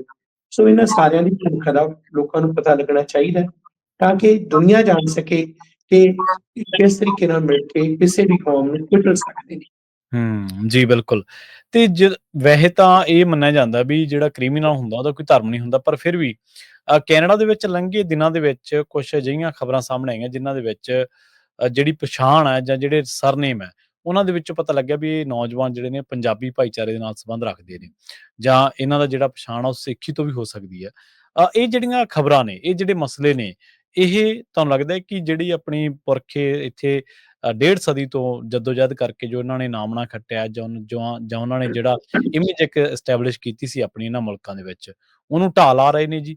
ਤੇ ਕੈਨੇਡਾ ਦੇ ਵਿੱਚ ਕੀ ਵਾਕਈ ਕ੍ਰਾਈਮ ਇੰਨਾ ਵੱਧ ਗਿਆ ਵੀ ਹੁਣ ਤਾਂ ਮੰਤਰੀਆਂ ਦੇ ਘਰੋਂ, ਇੱਥੇ ਤੱਕ ਕਿ ਡੱਗ ਫੋਰਡ ਦੇ ਘਰੋਂ ਗੱਡੀ ਚੋਰੀ ਕਰਦੇ ਫੜੇ ਗਏ ਜੀ? ਦਰਅਸਲ ਇਹ ਗੱਲ ਨੂੰ ਆਪਾਂ ਇਸ ਐਂਗਲ ਤੋਂ ਦੇਖਣਾ ਕਿ ਜਿਹੜੀ ਜਦੋਂ ਨਾ ਗੰਦਗੀ ਕਿਤੇ ਵੀ ਪੈਂਦੀ ਹੈ, ਹੂੰ, ਤਾਂ ਹੂੰ। ਉਸ ਗੰਦਗੀ ਨੂੰ ਲੁਕਾਉਣਾ ਠੀਕ ਨਹੀਂ ਹੁੰਦਾ। ਹੂੰ, ਹੂੰ, ਹੂੰ। ਤਾਂ ਜਿੱਥੋਂ ਤੱਕ ਬਜ਼ੁਰਗਾਂ ਦਾ, ਸਾਡੇ ਮਹਾਨ ਲੋਕਾਂ ਦਾ ਸੰਘਰਸ਼ ਹੈ, ਉਹ ਬਿਲਕੁਲ। ਸੰਘਰਸ਼ ਆਪਣੀ ਥਾਂ ਹੈ। ਹੂੰ, ਉਹ ਸੰਘਰਸ਼ ਇਹਨਾਂ ਲੋਕਾਂ ਦੀਆਂ ਇਹੋ ਜਿਹੀਆਂ ਕਰਤੂਤਾਂ ਦੇ ਕਾਰਨ ਛੋਟਾ ਨਹੀਂ ਹੁੰਦਾ। ਹੂੰ, ਹੂੰ, ਉਹਨਾਂ ਨੇ ਰਸਤੇ ਬਣਾਏ ਨੇ, ਉਹਨਾਂ ਨੇ ਵੋਟ ਦਾ ਹੱਕ ਦਵਾਇਆ, ਉਹਨਾਂ ਨੇ ਮਨੁੱਖੀ ਅਧਿਕਾਰਾਂ ਦੇ ਸਟਰਗਲ ਕੀਤੇ ਨੇ, ਹੂੰ, ਉਹਨੇ ਸਾਡੀਆਂ ਜੜ੍ਹਾਂ ਲਾਈਆਂ। ਉਹਨਾਂ ਦੇ ਬਿਲਕੁਲ, ਕਾਰਨ ਸਾਡੀ ਬੋਲੀ ਹੈ, ਸਾਡਾ ਪੰਜਾਬੀ ਮੀਡੀਆ ਹੈ। ਗੁਰੂ ਹੂੰ, ਨਾਨਕ ਇਤਿਹਾਸ ਦਾ ਇਤਿਹਾਸ ਤੁਸੀਂ ਅੱਗੇ ਕਿੰਨੇ ਵਾਰ ਆਪਾਂ ਅੱਛਾ ਵਿਚਾਰਾਂ ਕਿਆ, ਕੀਤੀ। ਹੂੰ, ਕੁਝ ਆਪਾਂ ਜੁਲਾਈ ਮਹੀਨੇ ਕੋਸ਼ਿਸ਼ ਕਰਾਂਗੇ ਉਸ ਬਾਰੇ ਕੁਝ ਹੋਰ ਵੀ ਦੱਸਣ ਦੀ। ਜੀ ਜੋ ਜ਼ਰੂਰ, ਇਤਿਹਾਸ ਹੈ, ਉਹਨਾਂ ਦੀ ਗਦੀ ਬਾਬਿਆਂ ਦੀ ਕੰਟਰੀਬਿਊਸ਼ਨ ਹੂੰ, ਇਹਨਾਂ ਲੋਕਾਂ ਦੇ ਕਰਕੇ ਉਹ ਛੋਟੀ ਨਹੀਂ ਹੁੰਦੀ। ਹਾਂ, ਹੂੰ, ਇਹ ਗੱਲ ਹੈ ਜ਼ਰੂਰ, ਇਹਨਾਂ ਨੂੰ ਸ਼ਰਮਸ਼ਾਰ ਜ਼ਰੂਰ ਕੀਤਾ ਜਾ ਸਕਦਾ ਹੈ। ਹੂੰ, ਹੂੰ, ਕਿ ਤੁਸੀਂ ਸ਼ਾਰਟਕਟ ਮੈਥਡ ਕੋਈ ਵੀ ਕਿਸੇ ਕੌਮ ਦੇ ਵਿੱਚ ਹੂੰ, ਜੇਕਰ ਕੋਈ ਭਾਈਚਾਰੇ ਦੇ ਵਿੱਚ ਕੋਈ ਇਹੋ ਜਿਹੀਆਂ ਕਾਮਯਾਬੀਆਂ ਹੈ, ਉਹਨਾਂ ਬਾਰੇ ਬੋਲੋ, ਲਿਖੋ। ਜਿਹੜੇ ਲੋਕ ਨਹੀਂ ਲਿਖਦੇ ਕਿ ਉਹਨੂੰ ਹੂੰ, ਕਾਰਪਟ ਦੇ ਥੱਲੇ ਲਗਾਉਣ ਦੀ ਕੋਸ਼ਿਸ਼ ਕਰਦੇ, ਉਹ ਗਲਤ ਕਰਦੇ ਨੇ। ਹਾਂ, ਹੂੰ, ਇਹਦੇ ਵਿੱਚ ਰੋਲ ਹੋਰ ਵੀ ਹੁੰਦਾ ਹੈ। ਜਿਵੇਂ ਜੀ, ਹੁਣ ਪਿੱਛੇ ਦੇ ਕਈ ਥਾਵਾਂ ਤੇ ਦੇਖਿਆ ਸੀ, ਕੋਈ ਹੂੰ, ਕਲਾਕਾਰ ਨੇ, ਕੋਈ ਹੋਰ ਗੰਦਗੀ ਫੈਲਾਉਣ ਵਾਲੇ ਨੇ, ਉਹਨਾਂ ਦੇ ਨਾਮ ਪਛਾਣ ਜਿਹੜੇ ਆ ਸਿੱਖੀ ਨਾਲ ਜਿਸ ਤਰ੍ਹਾਂ ਕਨਵਰਟ ਕਰਕੇ ਪੇਸ਼ ਕੀਤੇ ਜਾਂਦੇ ਨੇ, ਹੂੰ, ਜਾਂ ਹੂੰ, ਕਈ ਤਰ੍ਹਾਂ ਦੀਆਂ ਹੋਰ ਗੱਲਾਂ ਵੀ ਇਹ ਵੀ ਹੁੰਦੇ ਨੇ। ਹੂੰ, ਅਮਰੀਕਾ ਦੇ ਵਿੱਚ ਕੁਝ ਅਰੈਸਟ ਕੀਤੇ ਗਏ, ਉਹ ਬੰਦੇ ਓਦਾਂ ਸਿੱਖੀ ਦੇ ਨਾਲ ਕੋਈ ਸੰਬੰਧ ਨਹੀਂ, ਦਸਤਾਰ ਨਹੀਂ ਬੰਨ੍ਹਦੇ, ਪਰ ਹੂੰ, ਜਦੋਂ ਅਰੈਸਟ ਕੀਤਾ ਗਿਆ ਉਹਨਾਂ ਦੇ ਸਿਰਾਂ ਤੇ ਪੱਗਾਂ ਰੱਖ ਦਿੱਤੀਆਂ ਗਈਆਂ, ਜਾਂ ਉਹਨਾਂ ਨੇ ਜ਼ੁਲਮ ਕਰਨ ਵੇਲੇ ਆਪਣਾ ਹੁਲੀਆ ਇਸ ਤਰ੍ਹਾਂ ਦਾ ਬਣਾ ਵੀ ਲਿਆ। ਇਸ ਤਰ੍ਹਾਂ ਦਾ ਹੁਣ ਗੱਲ, ਤੁਸੀਂ ਇਸ ਤਰ੍ਹਾਂ ਦਾ ਦੇਖੋ, ਇਹ ਜਿਹੜਾ ਸਾਰੀ ਕਰਤੂਤ ਹੈ, ਹੂੰ, ਇਹ ਹੂੰ, ਇੱਕ ਆਰਗੇਨਾਈਜ਼ਡ ਹੈ। ਪਰ ਜੀ, ਇਹਦਾ ਮਤਲਬ ਇਹ ਵੀ ਨਹੀਂ ਕਿ ਕੋਈ ਹੂੰ, ਪੱਗ ਵਾਲਾ ਇਸ ਤਰ੍ਹਾਂ ਦੀ ਕਰਤੂਤ ਕਰਦਾ ਤਾਂ ਸਿੱਖੀ ਨੂੰ ਦਾਗ ਲੱਗ ਜਾਂਦਾ। ਹੂੰ, ਨਹੀਂ, ਹੂੰ, ਇਸ ਤਰ੍ਹਾਂ ਨਹੀਂ ਹੁੰਦਾ। ਸਿੱਖੀ ਦਾ ਇੱਕ ਵਿਸ਼ਾਲ ਕੈਂਪਸ ਹੈ, ਇਹ ਤਾਂ ਪਤਾ। ਪਰ ਤਾਂ ਦਾਗ ਲੱਗੇਗਾ ਜੇ ਅਸੀਂ ਵਿਰੋਧ ਨਾ ਕਰਾਂਗੇ, ਹੂੰ, ਤਾਂ ਹੂੰ, ਦਾਗ ਲੱਗੇਗਾ ਜੇ ਉਹਨੂੰ ਕਾਰਪਟ ਦੇ ਥੱਲੇ ਰੱਖੋ। ਜੇ ਹੂੰ, ਕਿ ਖੁੱਲ੍ਹ ਕੇ ਕਹਾਂਗੇ ਭਾਈ ਨਹੀਂ, ਇਹ ਹੂੰ, ਜਿਹੜਾ ਵਿਅਕਤੀ ਇਹ ਗਲਤ ਹੈ, ਇਹ ਹੂੰ, ਅਸੂਲਾਂ ਤੌਰ ਤੇ ਗਲਤ ਹੈ। ਹੂੰ, ਸਿੱਖ ਸਮਾਜ ਦੇ ਵਿੱਚ ਬੁਰਾਈ ਆ ਸਕਦੀ ਹੈ ਵੀ ਹੈ, ਫੈਲ ਰਹੀ ਹੈ, ਇਹਨਾਂ ਦੀਆਂ ਐਗਜ਼ਾਮਪਲਾਂ। ਪਰ ਹੂੰ, ਸਿੱਖ ਸਿਧਾਂਤ ਖੋਟਾ ਨਹੀਂ, ਸਿੱਖ ਹੂੰ, ਸਿਧਾਂਤ ਸਨ, ਸਿੱਖ ਸਿਧਾਂਤ ਦੀ ਬੁਨਿਆਦ ਖਰੀ ਹੈ। ਗੁਰੂ ਹੂੰ, ਸਾਹਿਬ ਨੇ ਜਿਸ ਤਰ੍ਹਾਂ ਦਾ ਇਹ ਸਿਧਾਂਤ ਰੱਖਿਆ, ਇਹ ਹੂੰ, ਜਿਹੜੀਆਂ ਸਮਾਜ ਦੀਆਂ ਗਿਰਾਵਟਾਂ ਨੇ ਕੱਲ੍ਹ ਨੂੰ ਠੀਕ ਹੋ ਜਾਣਗੀਆਂ। ਹੂੰ, ਅਸੀਂ ਬੋਲੀਏ, ਕੰਮ ਕਰੀਏ, ਪਰ ਹੂੰ, ਇਹਦਾ ਮਤਲਬ ਇਹ ਵੀ ਨਹੀਂ ਕਿ ਇਹ ਗੌਰ ਕਰਨ ਵਾਲੀਆਂ ਗੱਲਾਂ। ਹੂੰ, ਜਿਹੜੇ ਅਰੈਸਟ ਕੀਤੇ ਗਏ ਨੇ, ਉਹਨਾਂ ਨੂੰ, ਉਹਨਾਂ ਦੇ ਵਿਰੁੱਧ ਲਿਖੋ, ਹੂੰ, ਬੋਲੋ, ਆਵਾਜ਼ ਉਠਾਓ, ਸਾਡੀਆਂ ਸੰਸਥਾਵਾਂ ਮੂਹਰੇ ਆਉਣ, ਹਾਂਜੀ, ਨਿੰਦਣ ਆਉਣ। ਬਿਲਕੁਲ, ਹੂੰ। ਇਸ ਗੱਲ ਨੂੰ ਤਾਂ ਅਸੀਂ ਪੂਰੀ ਲੋੜ ਸੱਚੀ ਹੋ ਸਕਦਾ, ਬਿਲਕੁਲ, ਹੂੰ, ਜੀ, ਜੀ, ਜੀ। ਜਿਵੇਂ ਆਪਾਂ ਇਹ ਵੀ ਗੱਲ ਕੀਤੀ ਸੀ ਜਿਹੜੀ ਤੁਸੀਂ ਕੀ ਹੈ ਵੀ ਉਹਨੂੰ ਆਪਾਂ ਛੋਟਾ ਨਹੀਂ ਕਰਕੇ ਦੇਖ ਸਕਦੇ। ਇੱਕ ਪਾਸੇ ਜਦੋਂ ਆਪਾਂ ਇਹਨਾਂ ਦਿਨਾਂ ਦੇ ਵਿੱਚ ਮੋਦੀ ਦੇ ਦੌਰੇ ਦੀ ਗੱਲ ਕਰਕੇ ਹਟੇ ਹਾਂ, ਔਰ ਉਹਦੇ ਬਾਰੇ ਤੁਸੀਂ ਵੀ ਦੱਸਿਆ, ਮੀਡੀਆ ਤੋਂ ਕੁਛ ਲੁਕਿਆ ਨਹੀਂ ਹੈ ਵੀ ਉੱਥੇ ਕੀ ਵਾਪਰਿਆ, ਕਿਵੇਂ ਕੀ ਕੁਛ ਹੋਇਆ ਤੇ ਉਹਦਾ ਲਾਭ ਹਾਨੀ ਆਪਾਂ ਸਾਰੇ ਮੁਲਾਂਕਣ ਕਰਦੇ ਹੀ ਹਾਂ। ਦੂਜੇ ਪਾਸੇ ਭਾਈ ਨਿੱਜਰ ਜੀ ਦੇ ਬਾਰੇ ਆਪਾਂ ਗੱਲਬਾਤ ਕੀਤੀ, ਉਹਨਾਂ ਦੀ ਸ਼ਹਾਦਤ ਦੇ ਬਾਰੇ, ਸਿੱਖ ਸੰਘਰਸ਼ ਦੇ ਬਾਰੇ ਗੱਲਬਾਤ ਕੀਤੀ ਹੈ। ਇੰਗਲੈਂਡ ਦੇ ਸਿੱਖਾਂ ਦੇ ਬਾਰੇ ਆਪਾਂ ਚਰਚਾ ਕੀਤੀ ਹੈ, ਪਰ ਇਹਦੇ ਨਾਲ-ਨਾਲ ਇੱਕ ਚਰਚਾ ਹੋਰ ਵੀ ਇਹਨਾਂ ਦਿਨਾਂ ਦੇ ਵਿੱਚ ਖਾਸੀ ਹੋ ਰਹੀ ਹੈ, ਧਲੀਵਾਲ ਸਾਹਿਬ, ਉਹਦੇ ਤੇ ਵੀ ਗੱਲ ਹੋਣੀ ਚਾਹੀਦੀ ਆ, ਵੀ ਜਿਹੜੀਆਂ ਸਾਡੀਆਂ ਸਿੱਖ ਸੰਸਥਾਵਾਂ ਦੇ ਸਿਰਮੌਰ ਅਹੁਦਿਆਂ ਤੇ ਬੈਠੇ ਲੋਕ ਨੇ, ਜਿਵੇਂ ਟਕਸਾਲ ਹੈ, ਇੱਕ ਸਿੱਖ ਧਰਮ ਦੇ ਵਿੱਚ, ਪੰਥ ਦੇ ਵਿੱਚ ਇੱਕ ਬਹੁਤ ਵੱਡਾ ਨਾਮ ਹੈ, ਤੇ ਪਰ ਉਹਦੇ ਹੀ ਲੋਕ ਜਾਂ ਹੋਰ ਲੋਕ, ਉਹ ਸਿੱਖਾਂ ਦੇ ਸੰਘਰਸ਼ ਜਾਂ ਹੱਕ ਸੱਚ ਦੀ ਗੱਲ ਨੂੰ ਹੀ ਦਬਾ ਰਹੇ ਨੇ ਜੀ। ਮੈਂ ਗੱਲਬਾਤ ਨੂੰ ਸਮੇਟਦੇ ਹੋਏ ਇਹਦੇ 'ਚ 2 ਨੁਕਤੇ ਸਾਂਝੇ ਕਰਾਂਗਾ ਜੀ। ਕਿ ਜਿਹੜਾ ਸਿੱਖ ਮਿਸਲਾਂ ਦਾ ਸਮਾਂ ਸੀ, ਇੱਕ ਸਮਾਂ ਸੀ। ਹੂੰ, ਹੂੰ, ਸਿੱਖ ਮਿਸਲਾਂ ਸਨ, 12 ਮਿਸਲਾਂ, ਉਹਨਾਂ ਨੇ ਅਲੱਗ-ਅਲੱਗ ਕਈ ਵਿਚਾਰਧਾਰਕ, ਜੱਸਾ ਸਿੰਘ ਰਾਮਗੜ੍ਹੀਆ, ਜੱਸਾ ਸਿੰਘ ਆਹਲੂਵਾਲੀਆ, ਬਘੇਲ ਸਿੰਘ ਜੀ, ਸ਼ੁਕਰ ਚੱਕੀਆ ਮਿਸਲ, ਹੂੰ, ਹੋਰ ਬੜੀਆਂ। ਉਹਨਾਂ ਦੇ ਬੇਸ਼ੱਕ ਕੁਝ ਇੱਕ ਨੁਕਤੇ ਵੱਖੋ ਵੱਖਰੇ ਸਨ, ਪਰ ਫਿਰ ਵੀ ਕੁਝ ਮਸਲਿਆਂ 'ਚ ਉਹ ਇਕੱਠੇ ਸਨ। ਅਬਦਾਲੀ ਨੂੰ ਜੇ ਧੂੜ ਚੁਕਾਉਣੀ ਸੀ ਤਾਂ ਉਹ ਇਕੱਠੇ ਹੋ ਗਏ। ਇਹ ਸਨ। ਜ਼ਾਲਮ ਹਕੂਮਤ ਨਾਲ ਟੱਕਰ ਲੈਣੀ ਸੀ, ਇਕੱਠੇ ਹੋ ਗਏ। ਦਿੱਲੀ ਫਤਿਹ ਕਰਨੀ ਸੀ। ਤੇ ਜਵਾਬਦੇਹ ਵੀ ਸ੍ਰੀ ਅਕਾਲ ਤਖ਼ਤ ਸਾਹਿਬ ਨੂੰ ਸੀ ਕਿ ਜੀ, ਜੀ। ਹਾਂ। ਸੋ ਇੱਕ ਇਕੱਠ ਜਿਹੜਾ ਉਹਨਾਂ ਦਾ ਸਾਂਝ ਸੀ ਨਾ, ਉਹ ਬੜੀ ਵੱਡੀ ਸੀ। ਹੂੰ, ਹੂੰ, ਅੱਜ ਅਫ਼ਸੋਸ ਹੈ ਕਿ ਅੱਜ ਇਸ ਗੱਲ ਦੀ ਘਾਟ ਮਹਿਸੂਸ ਹੋ ਰਹੀ ਹੈ। ਹੂੰ, ਅੱਜ ਆਪੋ ਆਪਣਾ ਡਫਲੀ ਤੇ ਆਪੋ ਆਪਣਾ ਰੰਗ, ਹੂੰ, ਕੋਈ ਮੰਚ ਇਸ ਤਰ੍ਹਾਂ ਦਾ ਨਹੀਂ ਰੱਖ ਰਹੇ ਕਿ ਜਿੱਥੇ ਅਸੀਂ ਇਹਨਾਂ ਗੱਲਾਂ ਨੂੰ ਕਰ ਦਈਏ। ਆਲਾ ਸਿੰਘ ਬੇਸ਼ੱਕ ਮਿਲਵਰਤਨੀਆ ਵੀ ਸੀ, ਪਰ ਜੀ, ਫਿਰ ਵੀ ਕਈ ਵਾਰ ਕਿਤੇ ਨਾ ਕਿਤੇ ਸਿੱਖਾਂ ਦੇ ਕੰਮ ਆ ਜਾਂਦਾ ਸੀ। ਅੱਜ ਆਇਆ। ਮਿਲਵਰਤਨੀਆ ਵੀ ਨਹੀਂ ਕਹੀ। ਅਸੀਂ ਹੂੰ, ਇਹ ਨਹੀਂ ਕਹਿੰਦੇ ਕਿ ਸਰਕਾਰਾਂ ਦੇ ਨਾਲ ਮਿਲਵਰਤਨੀਏ ਨਹੀਂ ਹੁੰਦੇ, ਪਹਿਲਾਂ ਵੀ ਹੁੰਦੇ ਰਹੇ, ਹੁਣ ਵੀ। ਪਰ ਮਿਲਵਰਤਨੀਏ ਹੋਣਾ ਹੋਰ ਕੁਛ ਆ ਕਿ ਝੋਲੀ ਚੱਕਣੀ ਹੋਰ। ਹੂੰ, ਮਿਲਵਰਤਨ ਦੇ ਰਾਹੀਂ ਕੋਈ ਨਾ ਕੋਈ ਚੰਗੀ ਸੋਚ ਰੱਖਣੀ, ਪਰ ਜੇ ਮਾੜੀ ਚੀਜ਼ ਨੂੰ ਨਿੰਦਣਾ ਨਾ, ਜੀ, ਜੀ। ਆਪਣੀ ਹੀ ਧੌਣ ਨੂੰ ਨਿੰਦੀ ਜਾਣਾ, ਇਹ ਗਲਤ ਹੈ। ਹੂੰ, ਹੂੰ, ਸੋ ਅੱਜ ਅਸੀਂ ਲੋੜ ਇਹ ਹੈ ਕਿ ਹੂੰ, ਅਸੀਂ ਇਹਨਾਂ ਦੂਰੀਆਂ ਨੂੰ ਖਤਮ ਕਰੀਏ, ਹੂੰ, ਸਿੱਖ ਸਿਧਾਂਤ ਨੂੰ ਸਿਰਮੌਰ ਰੱਖੀਏ। ਹੂੰ, ਔਰ ਜੇ ਅਸੀਂ ਕਹਿੰਦੇ ਹਾਂ ਕਿ ਦਰਬਾਰ ਸਾਹਿਬ ਦੀ ਬੇਹਰਮਤੀ ਜਿਹੜੀਆਂ ਜਿਨ੍ਹਾਂ ਤਾਕਤਾਂ ਨੇ ਕੀਤੀ ਹੈ, ਉਹਨਾਂ ਨੇ ਢਾਹ ਕੇ ਕੀਤੀ ਹੈ, ਤੇ ਹੂੰ, ਦੂਸਰਿਆਂ ਨੇ ਜਿਸ ਤਰ੍ਹਾਂ ਸਿਧਾਂਤ ਨੂੰ ਸੱਟ ਮਾਰ ਕੇ ਕੀਤੀ ਹੈ। ਹੂੰ, ਸਾਡੇ ਵਿੱਚੋਂ ਜਿਹੜੇ ਸਿਧਾਂਤ ਨੂੰ ਸੱਟ ਮਾਰ ਰਹੇ ਨੇ, ਉਹ ਵੀ ਮਾੜੇ ਨੇ। ਹੂੰ, ਅਸੀਂ ਉਹਨਾਂ ਦੀ ਨਿੰਦਿਆ ਵੀ ਕਰੀਏ, ਉਹਨਾਂ ਨੂੰ ਕਹੀਏ ਵੀ, ਤੇ ਅੱਜ ਲੋੜ ਵੀ ਹੈ ਜਿਹੜੀਆਂ ਉਹਨਾਂ ਸੰਸਥਾਵਾਂ ਜਿਨ੍ਹਾਂ ਦੇ ਪਿੱਛੇ ਗੌਰਵਮਈ ਵਿਰਸਾ ਹੈ। ਹੂੰ, ਜਦੋਂ ਅਸੀਂ ਗੱਲ ਸ਼ਹੀਦ ਭਾਈ ਸੰਤ ਜਰਨੈਲ ਸਿੰਘ ਭਿੰਡਰਾਂਵਾਲੇ ਦੀ ਕਰਦੇ ਹਾਂ, ਹੂੰ, ਉਹਨਾਂ ਦੇ ਨਾਲ ਇੱਕ ਵੱਡੀ ਵੱਡੀ ਲੈਗੇਸੀ ਜੁੜੀ ਹੋਈ ਹੈ। ਸੋ ਅਸੀਂ ਉਹਨਾਂ ਦੀ ਐਗਜ਼ਾਮਪਲ ਜਿਹੜੀ ਦਿੰਦੇ ਹਾਂ, ਤੇ ਫਿਰ ਸਾਨੂੰ ਇਹ ਵੀ ਦੇਖਣਾ ਚਾਹੀਦਾ ਕਿ ਉਸ ਥਾਂ ਤੇ ਬੈਠੇ ਅੱਜ ਦੇ ਲੋਕ ਜਿਹੜੇ ਆ ਉਹ ਕਿਸ ਪੱਧਰ ਦੇ ਨੇ, ਹੂੰ, ਉਹਨਾਂ ਦੀ ਅਪਰੋਚ ਕਿਹੋ ਜਿਹੀ, ਉਹਨਾਂ ਦਾ ਜੀਵਨ ਸ਼ੈਲੀ ਕਿਹੋ ਜਿਹੀ, ਉਹ ਕਿਸ ਹਿਸਾਬ ਦੇ ਨਾਲ ਜਿਹੜਾ ਖੁਦ ਹੀ ਜਿਹੜਾ ਹੈ ਸਰਕਾਰੀ ਹਦੂਦ ਦੇ ਵਿੱਚ ਜਾ ਕੇ ਕਿਸ ਤਰੀਕੇ ਨਾਲ ਹੂੰ, ਮਿਲਵਰਤਨ ਆਪਣਾ ਕਰ ਰਹੇ ਨੇ ਤੇ ਖੁਦ ਸਿਧਾਂਤਾਂ ਨੂੰ ਸੱਟ ਮਾਰ ਰਹੇ ਨੇ। ਸੋ ਅੱਜ ਸਾਨੂੰ ਬਹੁਤ ਲੋੜ ਹੈ, ਪਰ ਇਹਦਾ ਮਤਲਬ ਇਹ ਨਹੀਂ ਕਿ ਬਾਕੀ ਵੀ ਜਿਹੜੇ ਹਨ ਉਹ ਦੁੱਧ ਧੋਤੇ ਨੇ, ਉਹਨਾਂ ਦੇ ਵਿੱਚ ਵੀ ਇਹ ਗੁਣਤਾਈਆਂ ਨੇ। ਸਾਨੂੰ ਹੂੰ, ਈਗੋ, ਹਉਮੈ, ਹੰਕਾਰ ਛੱਡਣਾ ਪਏਗਾ ਤੇ ਹੂੰ, ਛੱਡ ਕੇ "ਕੁਆੜ ਹੋਏ ਸਭ ਮਿਲेंगे, ਬਚੇ ਸ਼ਰਨ ਜੋ ਹੋਏ", ਇਹ ਸੋਚ ਰੱਖਣੀ ਪਏਗੀ। ਅਸੀਂ ਗੁਰੂ ਸਾਹਿਬ ਦਾ ਆਸਰਾ ਲਈਏ। ਦੇਖੋ ਹੂੰ, 1984 ਦੇ ਸਿੱਖ ਜੈਨੋਸਾਈਡ ਦੀ ਗੱਲ ਹੈ, ਆਉਂਦੇ ਦਿਨਾਂ 'ਚ ਉਹ ਹੋਣੀ ਹੈ 40ਵਾਂ ਮਬਰਾ, ਪਹਿਲਾਂ ਦਰਬਾਰ ਸਾਹਿਬ ਤੇ ਹਮਲੇ ਦੀ ਗੱਲ ਹੋਈ। ਅਸੀਂ ਹੂੰ, ਆਪਣੇ ਸਿਧਾਂਤਾਂ ਤੋਂ ਜਾਣੂ ਹੋਈਏ ਕਿ ਅਸੀਂ ਮਿਲ ਕੇ ਉਹਨਾਂ ਜ਼ਾਲਮ ਤਾਕਤਾਂ ਨਾਲ ਕਿਵੇਂ ਸਾਹਮਣਾ ਕਰਨਾ ਹੈ।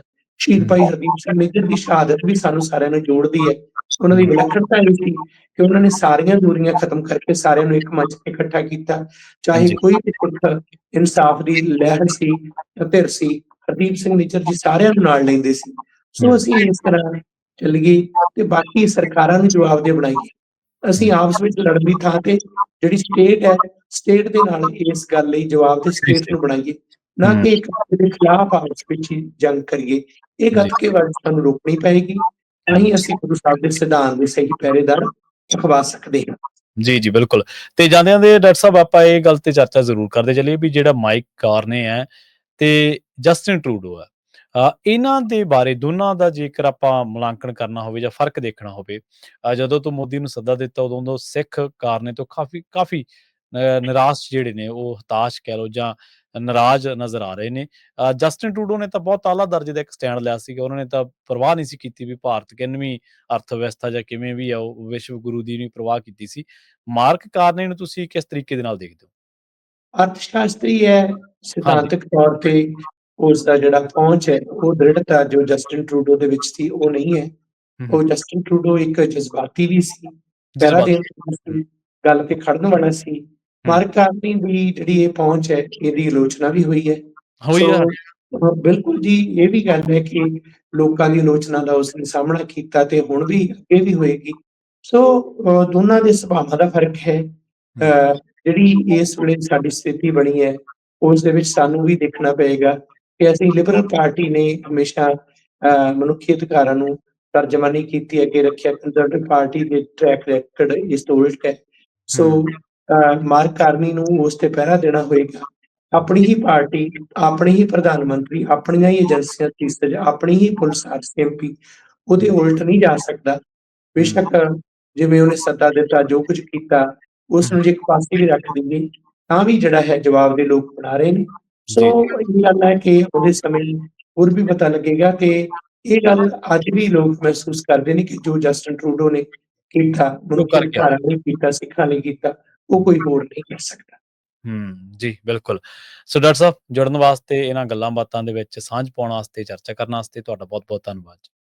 ਬਹੁਤ ਸ਼ੁਕਰੀਆ ਤੁਹਾਡਾ ਪ੍ਰਵੀਨ ਸ਼ਰਮਾ ਜੀ, ਤੁਸੀਂ ਹਮੇਸ਼ਾ ਹੀ ਬਹੁਤ ਸੁਲਝੇ ਢੰਗ ਨਾਲ ਰੇਡੀਓ ਪੰਜਾਬ ਯੂਐਸਏ ਦੀ ਹਮੇਸ਼ਾ ਜਿਹੜੀ ਵਿਊਅਰਸ਼ਿਪ ਹੈ, ਦਰਸ਼ਕ ਨੇ ਉਹਨਾਂ ਸਾਰਿਆਂ ਦਾ, ਸਰੋਤਿਆਂ ਦਾ ਸਹਾਰਾ ਦਿੱਤਾ। ਦਿਲੋਂ ਧੰਨਵਾਦ, ਹਾਰਦਿਕ ਸ਼ੁਭਕਾਮਨਾਵਾਂ। ਜੀ, ਸਤਿ ਸ੍ਰੀ ਅਕਾਲ ਜੀ। ਸੋ ਆਪਣੇ ਨਾਲ ਜੁੜੇ ਸਨ ਇਸ ਗੱਲਬਾਤ ਦੇ ਵਿੱਚ ਹਿੱਸਾ ਲੈਣ ਦੇ ਲਈ ਡਾਕਟਰ ਗੁਰਵਿੰਦਰ ਸਿੰਘ ਧਾਲੀਵਾਲ ਜੀ, ਜਿਹੜੇ ਕਿ ਕੈਨੇਡਾ ਦੇ ਵਿੱਚ ਵਸਦੇ ਨੇ। ਸਿੱਖ ਮਸਲਿਆਂ, ਸਿੱਖ ਇਤਿਹਾਸ ਦੇ ਬਾਰੇ ਬੜੀ ਵਿਭਾਗ ਜਾਣਕਾਰੀ ਰੱਖਦੇ ਨੇ, ਟਿੱਪਣੀਆਂ ਵੀ ਕਰਦੇ ਨੇ ਤੇ ਆਪਣੇ ਨਾਲ ਵੱਖ-ਵੱਖ ਸਮੇਂ ਦੇ ਦੌਰਾਨ ਖਾਸ ਕਰਕੇ ਜਿਹੜੇ ਸਾਡੇ ਬਜ਼ੁਰਗ ਹੋਏ ਨੇ, ਜਿਨ੍ਹਾਂ ਨੇ ਇਹਨਾਂ ਦੇਸ਼ਾਂ ਦੇ ਵਿੱਚ ਆ ਕੇ ਸਿਵਲ ਰਾਈਟਸ ਦੀ ਲੜਾਈ ਲੜੀ ਹੈ, ਜੱਦੋ-ਜਹਿਦ ਕੀਤੀ ਹੈ ਤੇ ਮਾਣ-ਮੱਤਾ ਇਤਿਹਾਸ ਸਿਰਜ ਕੇ ਉਹ ਰੂਹਾਂ ਗਈਆਂ ਨੇ। ਉਹਨਾਂ ਦੇ ਬਾਰੇ ਆਪਾਂ ਵੱਖ-ਵੱਖ ਸਮੇਂ ਦੇ ਦੌਰਾਨ, ਉਹਨਾਂ ਦੇ ਦਿਨਾਂ ਦੇ ਦੌਰਾਨ ਇਹਨਾਂ ਦੇ ਨਾਲ ਚਰਚਾ ਕਰਦੇ ਰਹਿੰਦੇ ਹਾਂ।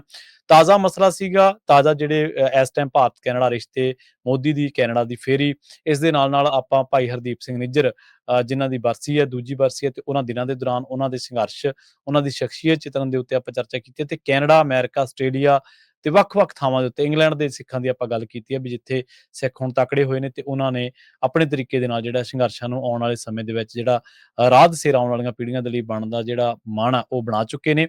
ਇਹਨਾਂ ਸਾਰੇ ਮਸਲਿਆਂ ਦੇ ਉੱਤੇ ਵਿਭਾਗ ਟਿੱਪਣੀਆਂ ਦੇ ਨਾਲ ਆਪਣੇ ਨਾਲ ਜੁੜੇ ਸਨ ਡਾਕਟਰ ਗੁਰਵਿੰਦਰ ਸਿੰਘ ਧਾਲੀਵਾਲ। ਇੱਕ ਵਾਰ ਫਿਰ ਤੋਂ ਅਸੀਂ ਉਹਨਾਂ ਦਾ ਧੰਨਵਾਦ ਕਰਦੇ ਹਾਂ ਤੇ ਉਮੀਦ ਕਰਦੇ ਹਾਂ ਕਿ ਭਵਿੱਖ ਦੇ ਵਿੱਚ ਵੀ ਉਹ ਆਪਣੇ ਨਾਲ ਇਸੇ ਤਰ੍ਹਾਂ ਜੁੜੇ ਰਹਿਣਗੇ। ਸਤਿ ਸ੍ਰੀ ਅਕਾਲ ਜੀ।